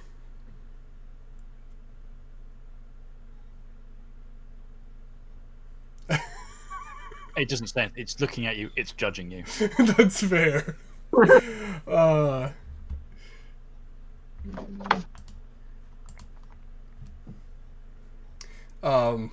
Thornbreaker momentarily grimaces, but then continues.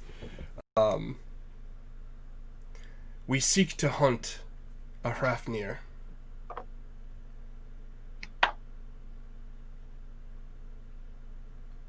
I was hoping to draw upon your experience.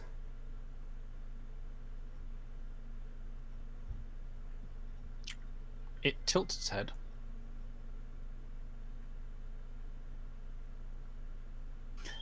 My father Garm knows them.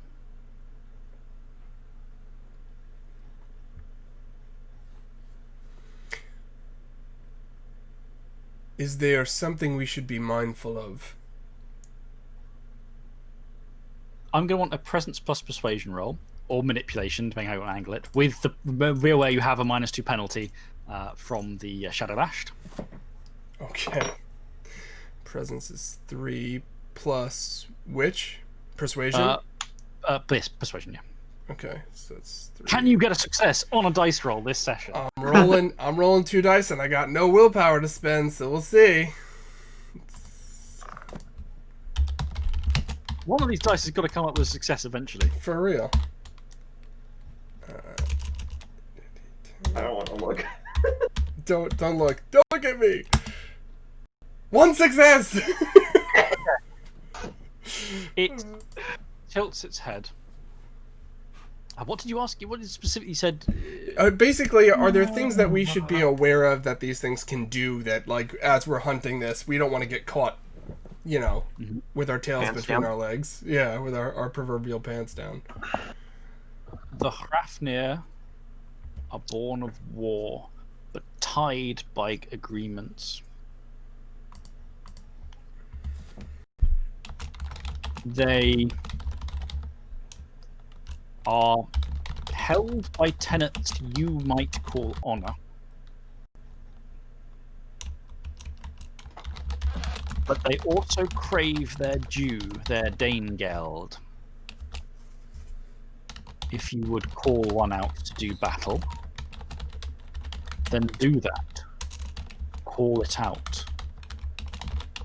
Or be prepared to pay their blood money, their blood cost.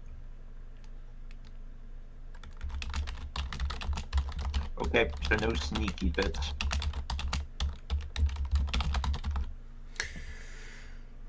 Thank you, Got brother. it. So I'm going to go up there and ring the dinner bell. Ring the dinner bell. Pretty much. I appreciate it. You are weak? No. Nor hurt. Not your flesh is not torn. But there is something wrong. I do not feel balanced. Destruction is not balance by itself. It is only balance marked against something else. This my grandfather knows. I cannot fix you. I cannot lick your wounds for you.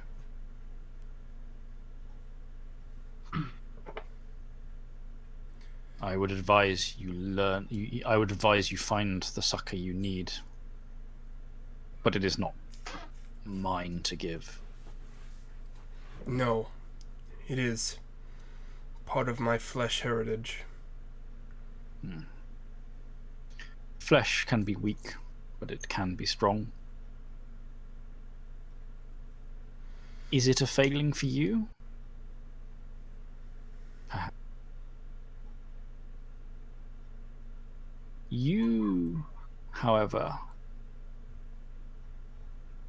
may find some solace in destruction nonetheless. I would advise you to kill something.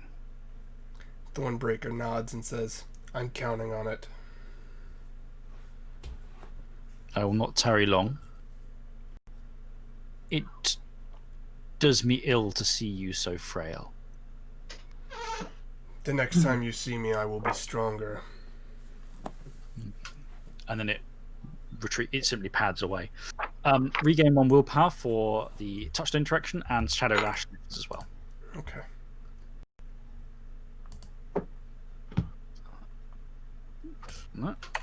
Okay, so you are now standing in the quiet, dark but quiet shadow of the mansion.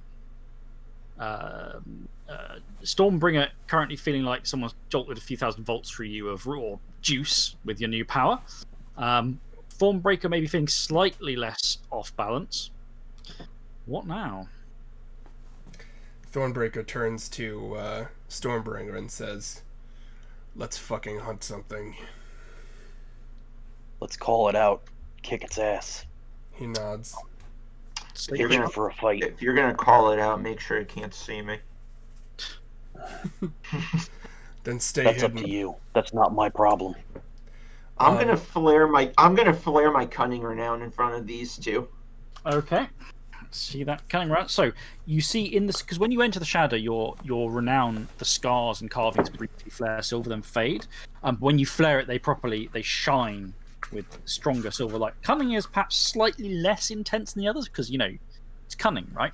You don't need to look all gaudy. Okay, your character's cunning. She beguiles, tricks, sneaks, and charms. This makes everyone around her suspicious of her because they know she's shifty and clever. Characters trying to detect lies or notice your character sneaking enjoy a +2 bonus to any relevant empathy, investigation, or other rolls. And so yes, and then if you once someone tags it, you can use the benefit off it for the thingamabob. So yeah, you said that it's not my problem, and he flares up his cunning renown. Basically, you guys get a +2 bonus when I try to act shifty or hide, and once you guys use that, I get to add my cunning renown to a stealth roll. Okay, I like it. So basically, he's calling you out, and to call him out, if you know what I mean. Sure. So basically, like, we tell him not to be seen, and then we're going to see him and be like, this son of a bitch isn't even hiding. And then all of a sudden he's going to pop out of nowhere. We're going to be like, where the fuck did you come from? So how long does this last that we have to use our thing against him? So it lasts until... it simply lasts until it resolves.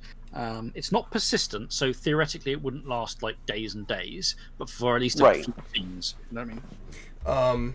Thornbreaker turns to Stormbringer and says,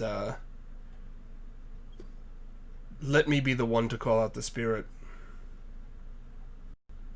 Why? Because I have something to prove here.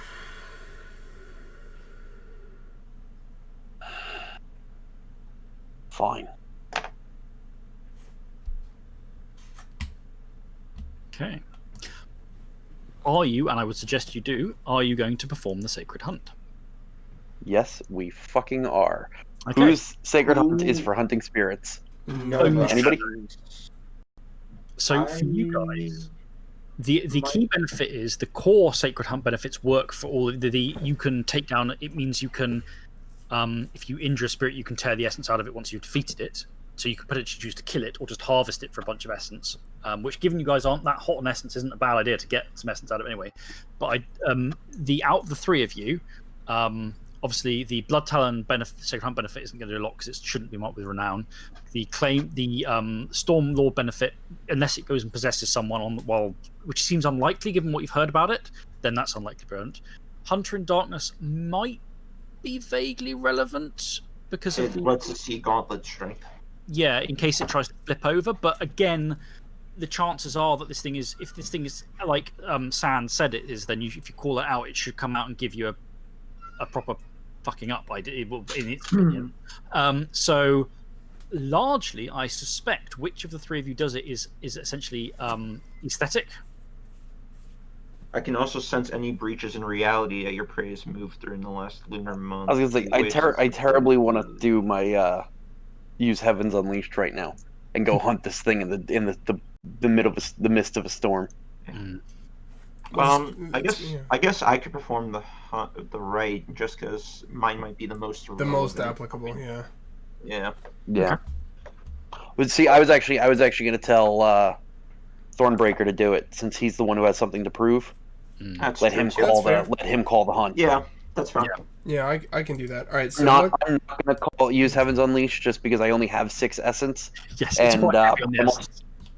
Primal Strength is going to be one of those ones that I need to. That and Killer Instinct are going to be ones I'm going to need, and Yeah. I just can't afford the essence right now. all right, Plus, so you're gonna need to find this thing. You're gonna need to have a throwdown with it in the shadow, almost certainly, which means you need to get there in the shadow, and that means crossing from your territory over there in the shadow, and God knows what the fuck is going to be on the way. So yeah, you probably don't want to dump all your essence out on the storm just because you getting there may be some obstacles to fight the fucking thing in the first place. Yeah. all right, so I'll lead the Sacred Hunt then. It's gonna be what's the roll for this one? Dexterity, athletics. It's what you choose. Whatever you want. Okay. It's skill, but you have to choose the how you do it and then fold the symbols in. Sure. Since we're intending this to be less of a cat and mouse situation, but more a direct confrontation, I think I'd like to make it strength and athletics. Basically, a show of wrestling power to show that we're unbreakable.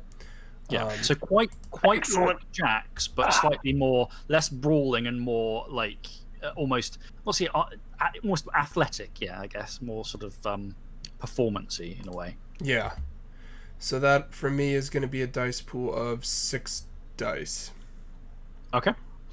So let's have a quick check on the shiny bonuses because there are a few. Figure out how you're going to fold the symbols in as well, and I'll tell you what extra dice you're getting as well from the list. So, I've found the wrong section. There we go. Your auspicious moon is in the sky, so you're getting +1.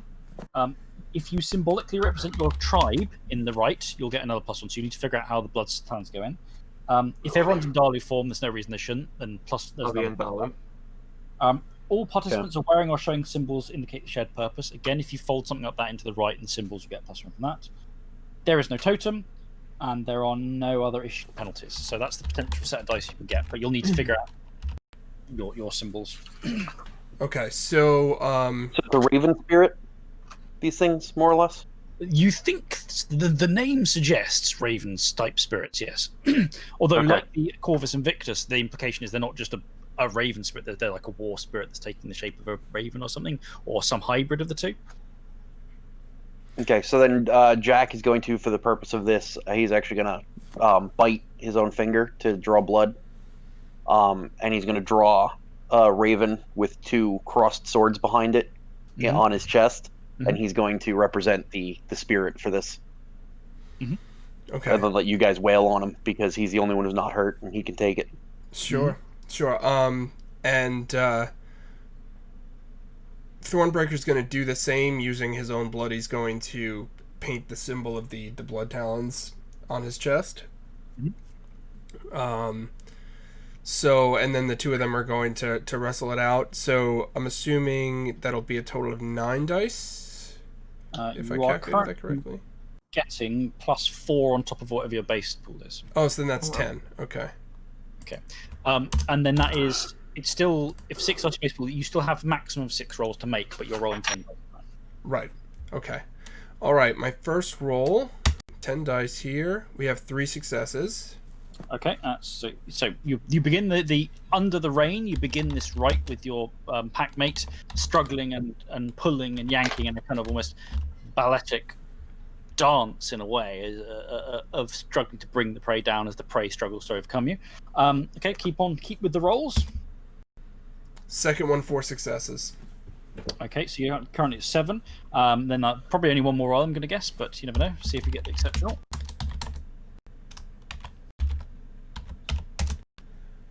Third roll, 4 successes.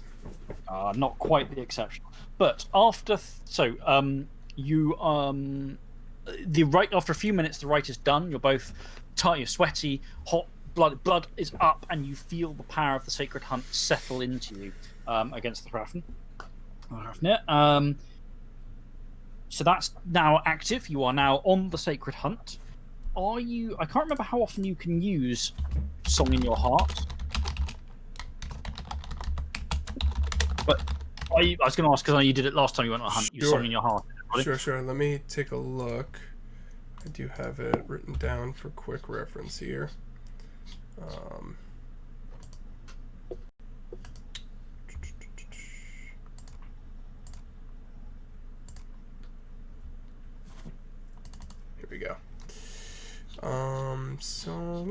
heart.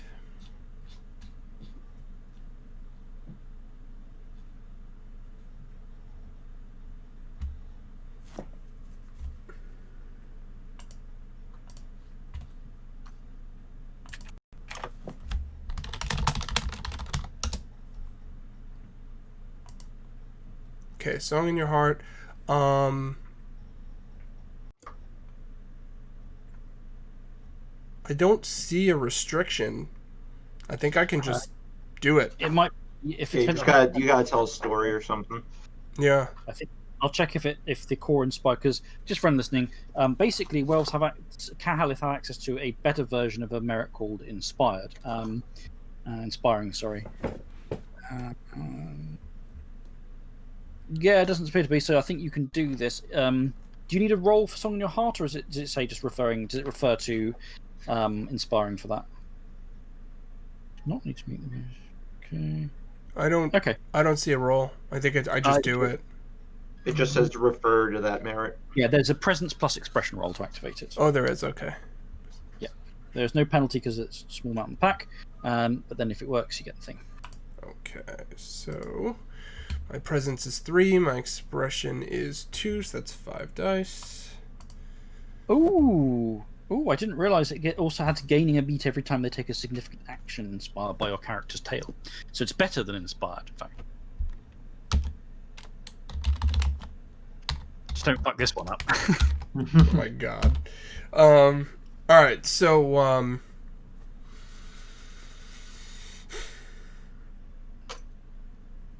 The tales don't necessarily need to be true, right? They're just meant to amp people up, right? So basically, he's going to be telling a tale of like the epic clashes between the Unconquered Raven and Kestrel's children, and that those times will come again, and that we will raise the banner and all that stuff, amping them up. Oh no, never mind. 0 successes. No successes.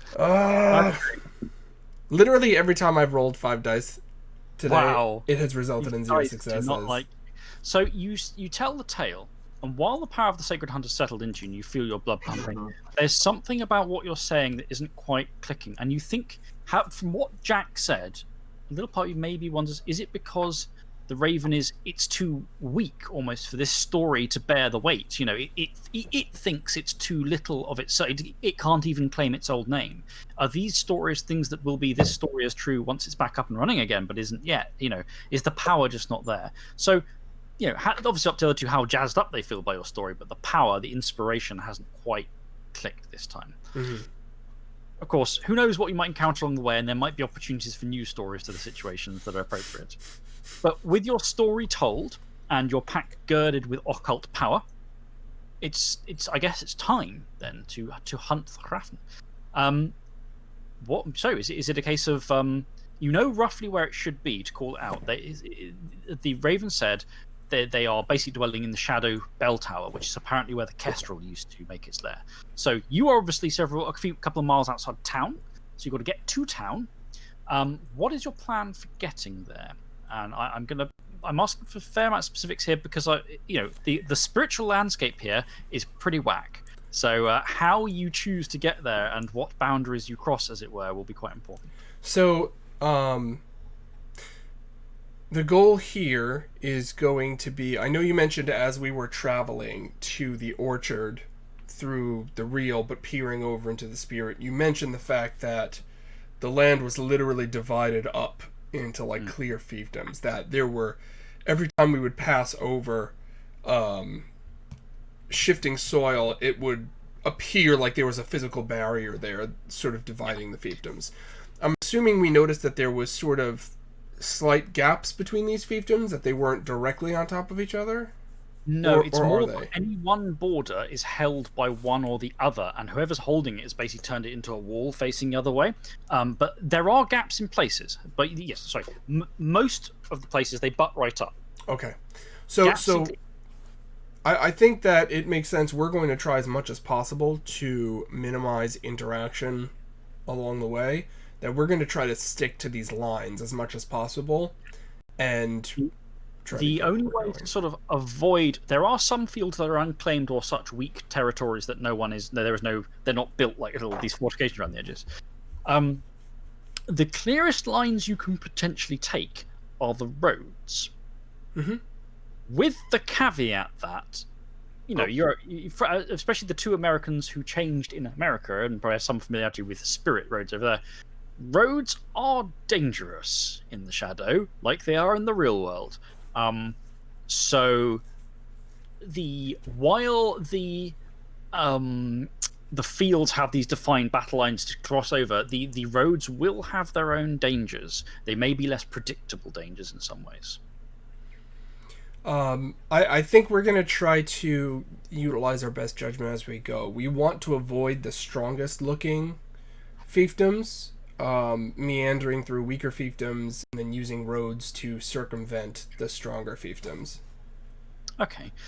So mapping out, what I would like, whoever's going to be your pathfinder for this can make a wits plus. There's several skills that are appropriate here. I'm going to say wits plus either occult or survival. That could be up to 6 dice for me. I don't know what the rest of you are working with. It's 5 dice for me. You're slightly better at it. If it's wits plus occult. Yep. All right. So I guess if Stormbringer's also on board, I'll be the pathfinder here. It's what? What's an occult? Yeah. What do you have, Dan? 6.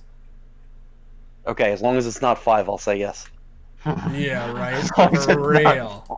Not For real. All right, let's try this. Yeah, but no, not letting you pooch that one. Also, you're welcome for me eating all the shitty rolls tonight, so that you guys can Seriously. succeed. I am. I'm gonna be following them. I'm gonna be like stealthily in the back. Mm-hmm. If I can do that. You can, yeah. Remember, your cunning's flared, so anyone trying to spot you gets +2 at the moment. But yes. Yes. Okay. All right, here I go. I'm gonna spot him. All right. Yeah, he's 2 there. Nice. successes. Okay. You begin to maneuver your way through, and there are these hedges of fleshy thorns gelled up into some of them are just hedges but very thick and thorny. Others are woven into barricades. In other places, the earth looms up far higher than it is in the physical world. These huge crude but ramparts of earth, top of tones. There are spirits lurking and loitering, things of earth, things of flesh, things of plant life, heaving and groaning in the fields. And you're running along low dirt tracks between some of them. The dirt under these splashes, you see faces in the water for a moment gasping at you as if, who are these passing by? And there's a faint ripple of alarm as you go. Things, frond-like creatures in the hedges, stare at you with too many eyes. Underfloor, the mud that sucks your feet is little mouths sucking at you, trying to slow you down. Nothing too aggressive, but the local spirit landscape is paying attention.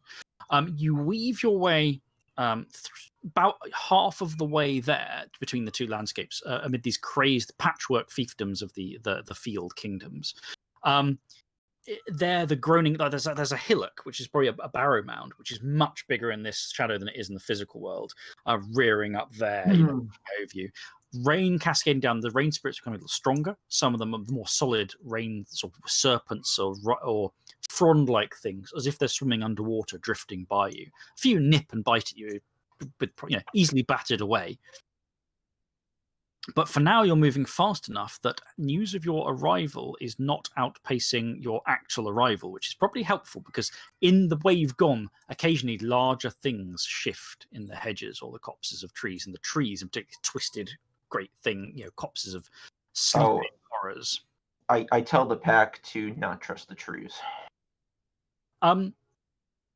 You're doing very well. There is a point where you're like, oh well. There's a point where you've got a choice. One is cross a not major road, but chunky road, which in the shadow is it's like a flattened out rib cage like length thing in terms of under the tar and asphalt. It looks like there are bones, like it's an organic thing. Snakes are crushed down with ripples of tarry muscle and asphalt. And littered bits of bloody ooze in the guttering at the edges, and littered bits of twisted spirit matter, just as if something's torn carcasses of spirits apart and littered them around.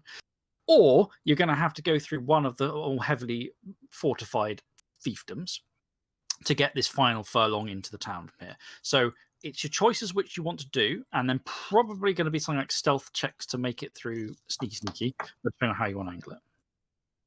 Okay. So, road or field? Okay. Thornbreaker's going to make a gut check, and looking at this road, he's going to say, no, we don't want to go here. This thing looks dangerous. We're going to take our chances with the field, and he's going to cut into the field. We'll make that stealth check for you here. Yeah, so can I have Dex plus stealth checks, please? Chris, I'm going to be in Ursul form. Yep. I'm in the same. I will be... Can I kind of like stalk my own pack just to take advantage of my specialty in stalking for this role? I'm going to say no. You can sort of do wingy bones because they're not really... Yeah. I'm going to say no on that one. That's fine. I'm going to take advantage of my fading merit to add my cunning to this role, however. Okay. Do you have to spend something to access that, or is it just automatic? Nope. I get to do it once per scene. I add my character's cunning to any rolls to act unnoticed or unobtrusive. So that's dice added to that. Yep. So I roll 11d10. Okay, I am rolling a bunch of dice. Exceptional success. I got 1 success. He got an exceptional. I got 2. Okay, so here's how. Firstly, right, the exceptional success. Let me pop the beat in the pot. Slinking through the mud. The mud is whispering, but it's beneath Johnny's feet. The mud is quiescent, even though it groans and mumbles as you tread across the column across it. The rain is whispering, but even it is barely noticing Johnny's presence. Johnny is entirely unnoticed in this. As the other two are pacing forward, you'll make your way through a crack. Like it looks like someone's laid siege to a portion of this hedge wall. There is tattered shreds of flesh and matter and ichor around it, and something's torn through at some point. So there's a breach, and you sort of make your way through there. You're running down into this field, and ahead you can see the bulbous, rotten hulk of the shadow of the town.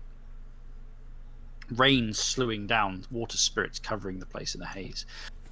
When unfortunately the two others are not quite so successful in evading their way across.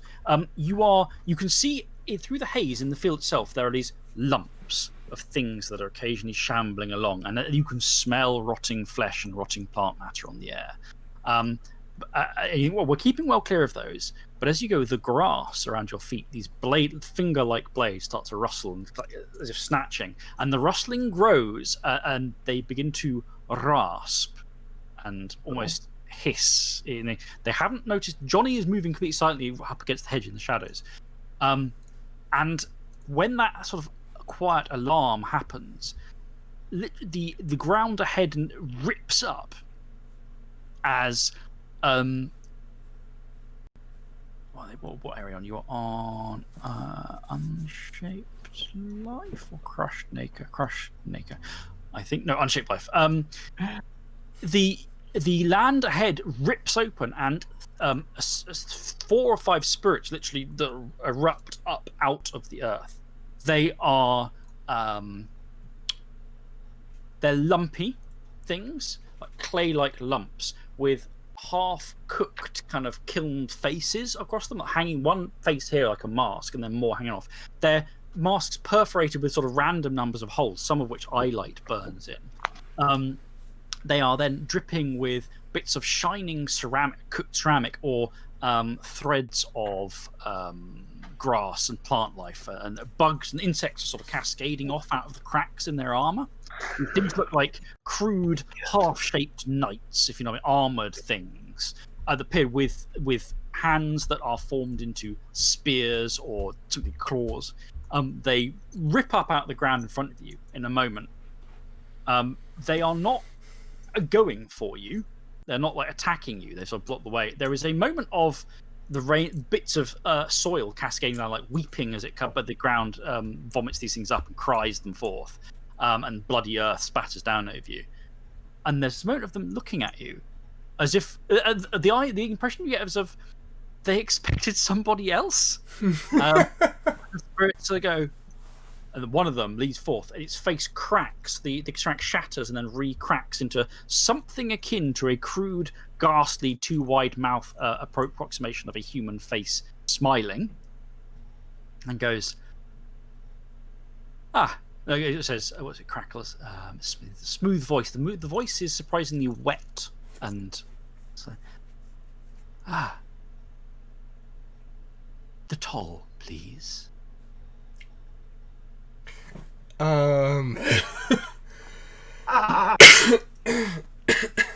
haven't noticed Johnny. Nope. Did the condition resolve? It's not resolved. It's the second mode where you now get the bonus. You can now trigger the bonus successes. This is that you must honor the pact. After all, we are new to this region. What, may I ask, is the toll? No, it says. It just says no. And it pauses. There's a moment of clattering on the others. It says, You are not her, but you are not new to this region. And therefore you must pay the toll that your pack has, if in the pact your pack has agreed. We agreed to pay a toll? Yeah. Just essence. I've never seen this spirit before. Is it essence that you seek? That is part of the toll. And blood? You are the Kestrel's children, so you must pay. Why do you not know? We are not the Kestrel children. Yes, you are. You are the wolves of the hall. And it's sort of it's looking slightly confused again, like it's not quite sure what the fuck's going on here. It didn't explain, and it sort of they look a lot. Then they start to look at Jack in particular. And go, you are of that pack. You are of her claim. It dawns on me now. And the rulers of this and the shit. The caretakers of the hall are the Kestrel's children. You must be the Kestrel's children. You are bound to her pack. Fuck. This is what that eye did to me. Yeah. And I have no idea what the toll is. One of the others steps forward, and the face is cracked into something like a 3 frowning face, like he's tried to get a not very happy face of a human and doesn't know how many eyes and mouths it should have. Mm-hmm. This one rattles like broken clay in a pot. You are saying you are not the Kestrel's children? The first one goes, no, this is not. The first one seems completely lodged on the fact that you must be the Kestrel's children, and is not able to get past this. Another spirit now, you are not the Kestrel's children? We are not. In the hall. You have the smell of her blood. You have the smell of her claim. How can you not be the Kestrel's children? We are taking that territory as our own. But the laws. You sit in their domain. If you are not them, then the pacts do not hold. The laws must be corrected to amend for this change. Yes, we are happy to amend the laws. Then it must be taken before the 100 Court, it says to one of the other spirits, which nods vigorously, looks at you, yes. The first one goes, they must be the Kestrel's children. The second one says, the court, the law, the 100 Court, yes. This will mark the truth, will make you the Kestrel's children or not the Kestrel's children. Then you must pay the toll or not.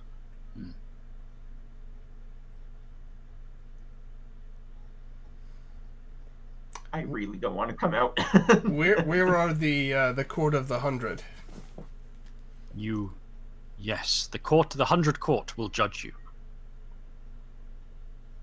The spirits look at one another, straighten up slightly, as if this, whatever the fuck this is an incredibly confusing situation for them, but this has resolved it enough for them that now the next step can happen. Nod. They creak towards you. They have too many arms, they're roughly human shaped. They're like armored, but it's not quite right. And then the first one says, The court will steam you. Will see if you are the Kestrel's children or not. Its judgment will make this real or not, and will correct this error you claim. Are you ready? Yes. I have no idea if we're really ready. Slams the little spear butt of its warped hand on the ground, and there is a rumbling noise. The earth What nearby did I just get us into? Yeah, for split. real. I was gonna ask for like a postponement. It's like, he's like, yes. I'm like, The earth nearby splits, and something emerges. It is another spirit. Be right back. Similar kind, sort of this clay-like ceramic clay mixed thing.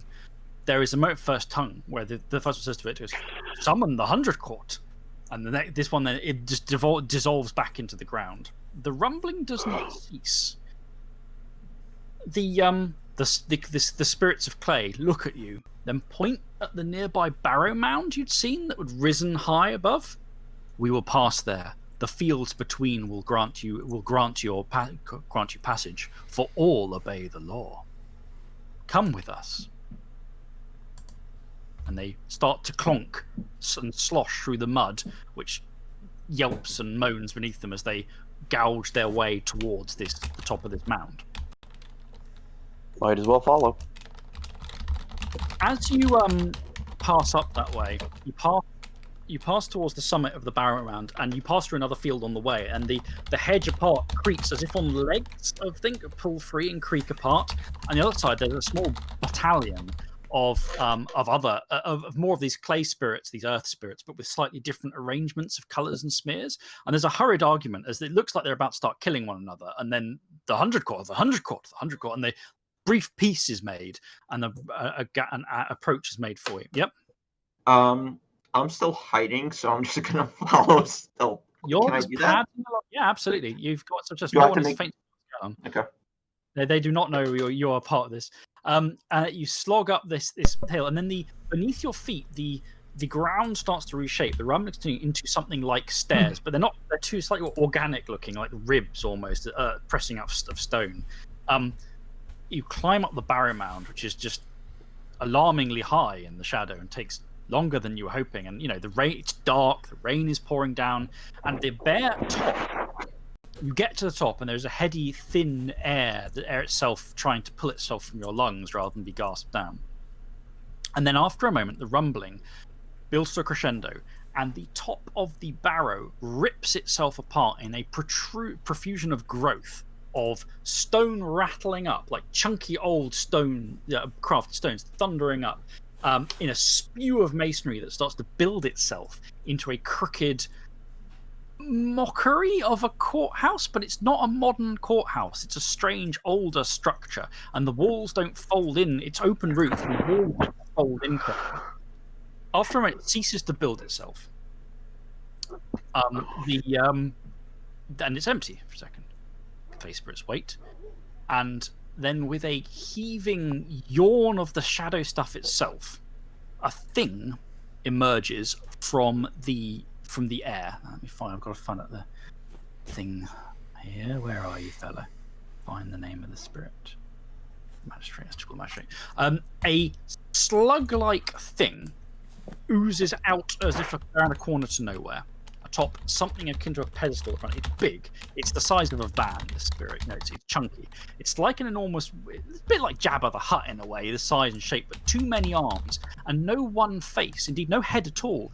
Instead, an orbiting flock of masks. Like a magpie has gone mad in a mask shop and just grabbed a whole load of masked kinds of sort of hovering and arraying over there. Currently, a solemn, frowning one is holding pole position, and there's a big, heavy metal collar that sort of cuts off the body from this mask head. The thing leans forward and says in a booming voice, "You are petitioners before the 100 Court. We will see you now." And as you get the sense of around the edges, other spirits kind of oozing in or appearing in. of various different aspects. Jack, you see the strange shadow bird head of the Reeve, of the fierce spirit. Other things of stone, other things of strange exotic aspects are slithering in.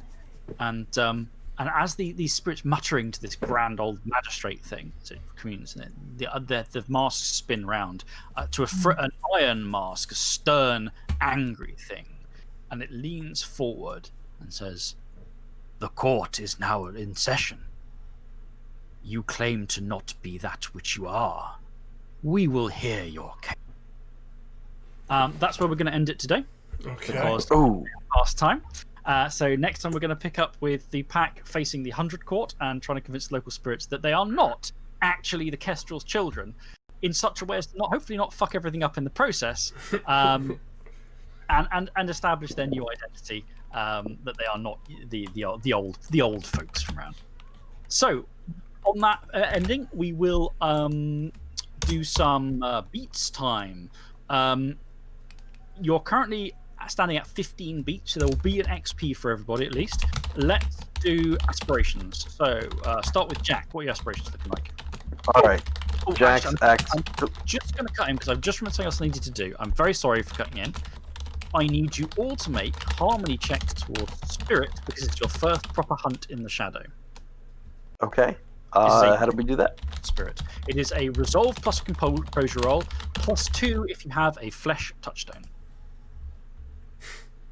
Resolve plus composure. I kept on saying, I got to remember the fucking harmony checks, and I kept on forgetting every time it came up, and I just remembered then. So I'm sorry for bringing this on you now. 1 success. Okay, so your harmony. So Johnny's harmony has stayed the same.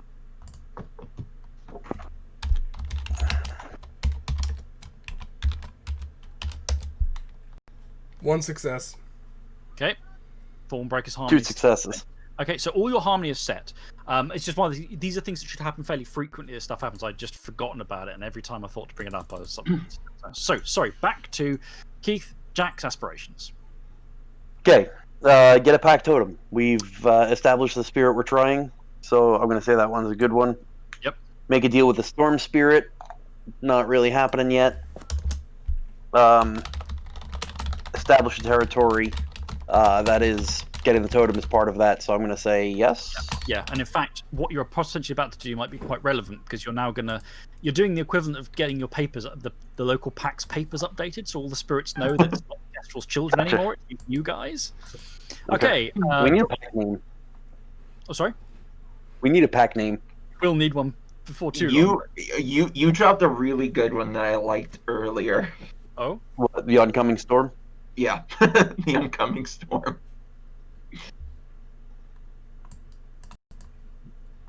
I mean, more relevant if we actually are going for the storm spirit, but I still like that one. All right, Johnny. Aspirations. Find a pack totem. We made grounds towards that. Establish a territory. Yes. And I had set it, I guess, like more of a long-term aspiration as to why the territory was left to me, and I tried doing research on that earlier. So. Yeah, so I'll give you that thing. And finally, Thornbreaker. So my first aspiration is establish a tone for the pack, which we're actively working towards. My second aspiration is establishing a flesh touchstone, which he attempted to work on with Jenny earlier. And then my last one is earn more glory, which I don't think I did this. No, although I think that I won't give that, but I think there's definitely mileage there. I think Thornbreaker is nearly over his hump now of the dice crapping all over him and making things miserable. Because while guys did crap over you, you even just by basically not fucking it up, you made progress with Jenny. And while you had a bit of you got disapproval in the shadow, you ameliorated a bit with the spirit touchstone afterwards. So there's a bit of progress there. Okay, so that is one more XP for everybody. There are 7 beats left over, and given you are now on the Sacred Hunt, and getting through the fucking court is relevant to that, although you will still be on the hunt, I expect there will be a lot more beats coming in next session. So that's where we're at the end of that session. The pack facing down with the 100 Court, and 1 XP for everybody. I don't think there's anything else we need to tackle now at the end of the session. So if everyone's good, that is the end of today's game. Do we have any questions? Good point. Anybody? Anything? Point. Nope. Anything- Looks like we're good. Yeah, Anybody we're have good. anything? Any questions? So just some quick tidying at the end of the session, as we always do. We are planning on streaming Chapter 6 next week. 10 a.m. Eastern Standard is roughly launch time, though, depending on, how we are all getting up with technical difficulties and everything else, it may be closer to 10:15, 10:30, but typically between 10 and 10:30 Eastern Standard Time. We'll make announcements as always. Other stream-related stuff, not related to Werewolf, we're actually going to be doing an impromptu Ark Survival Evolved stream in a bit now, probably an hour or so-ish. So if you're interested in that, feel free to tune in. If not, the next time you'll see me for routine scheduled programming will be tomorrow for the Evening Isle stream. Otherwise, hopefully we'll see you guys for more story next week with the usual suspects here. And I hope you guys all have a great weekend. Bye-bye. Unless someone has said anything, otherwise I think it's bye-bye time. Yeah.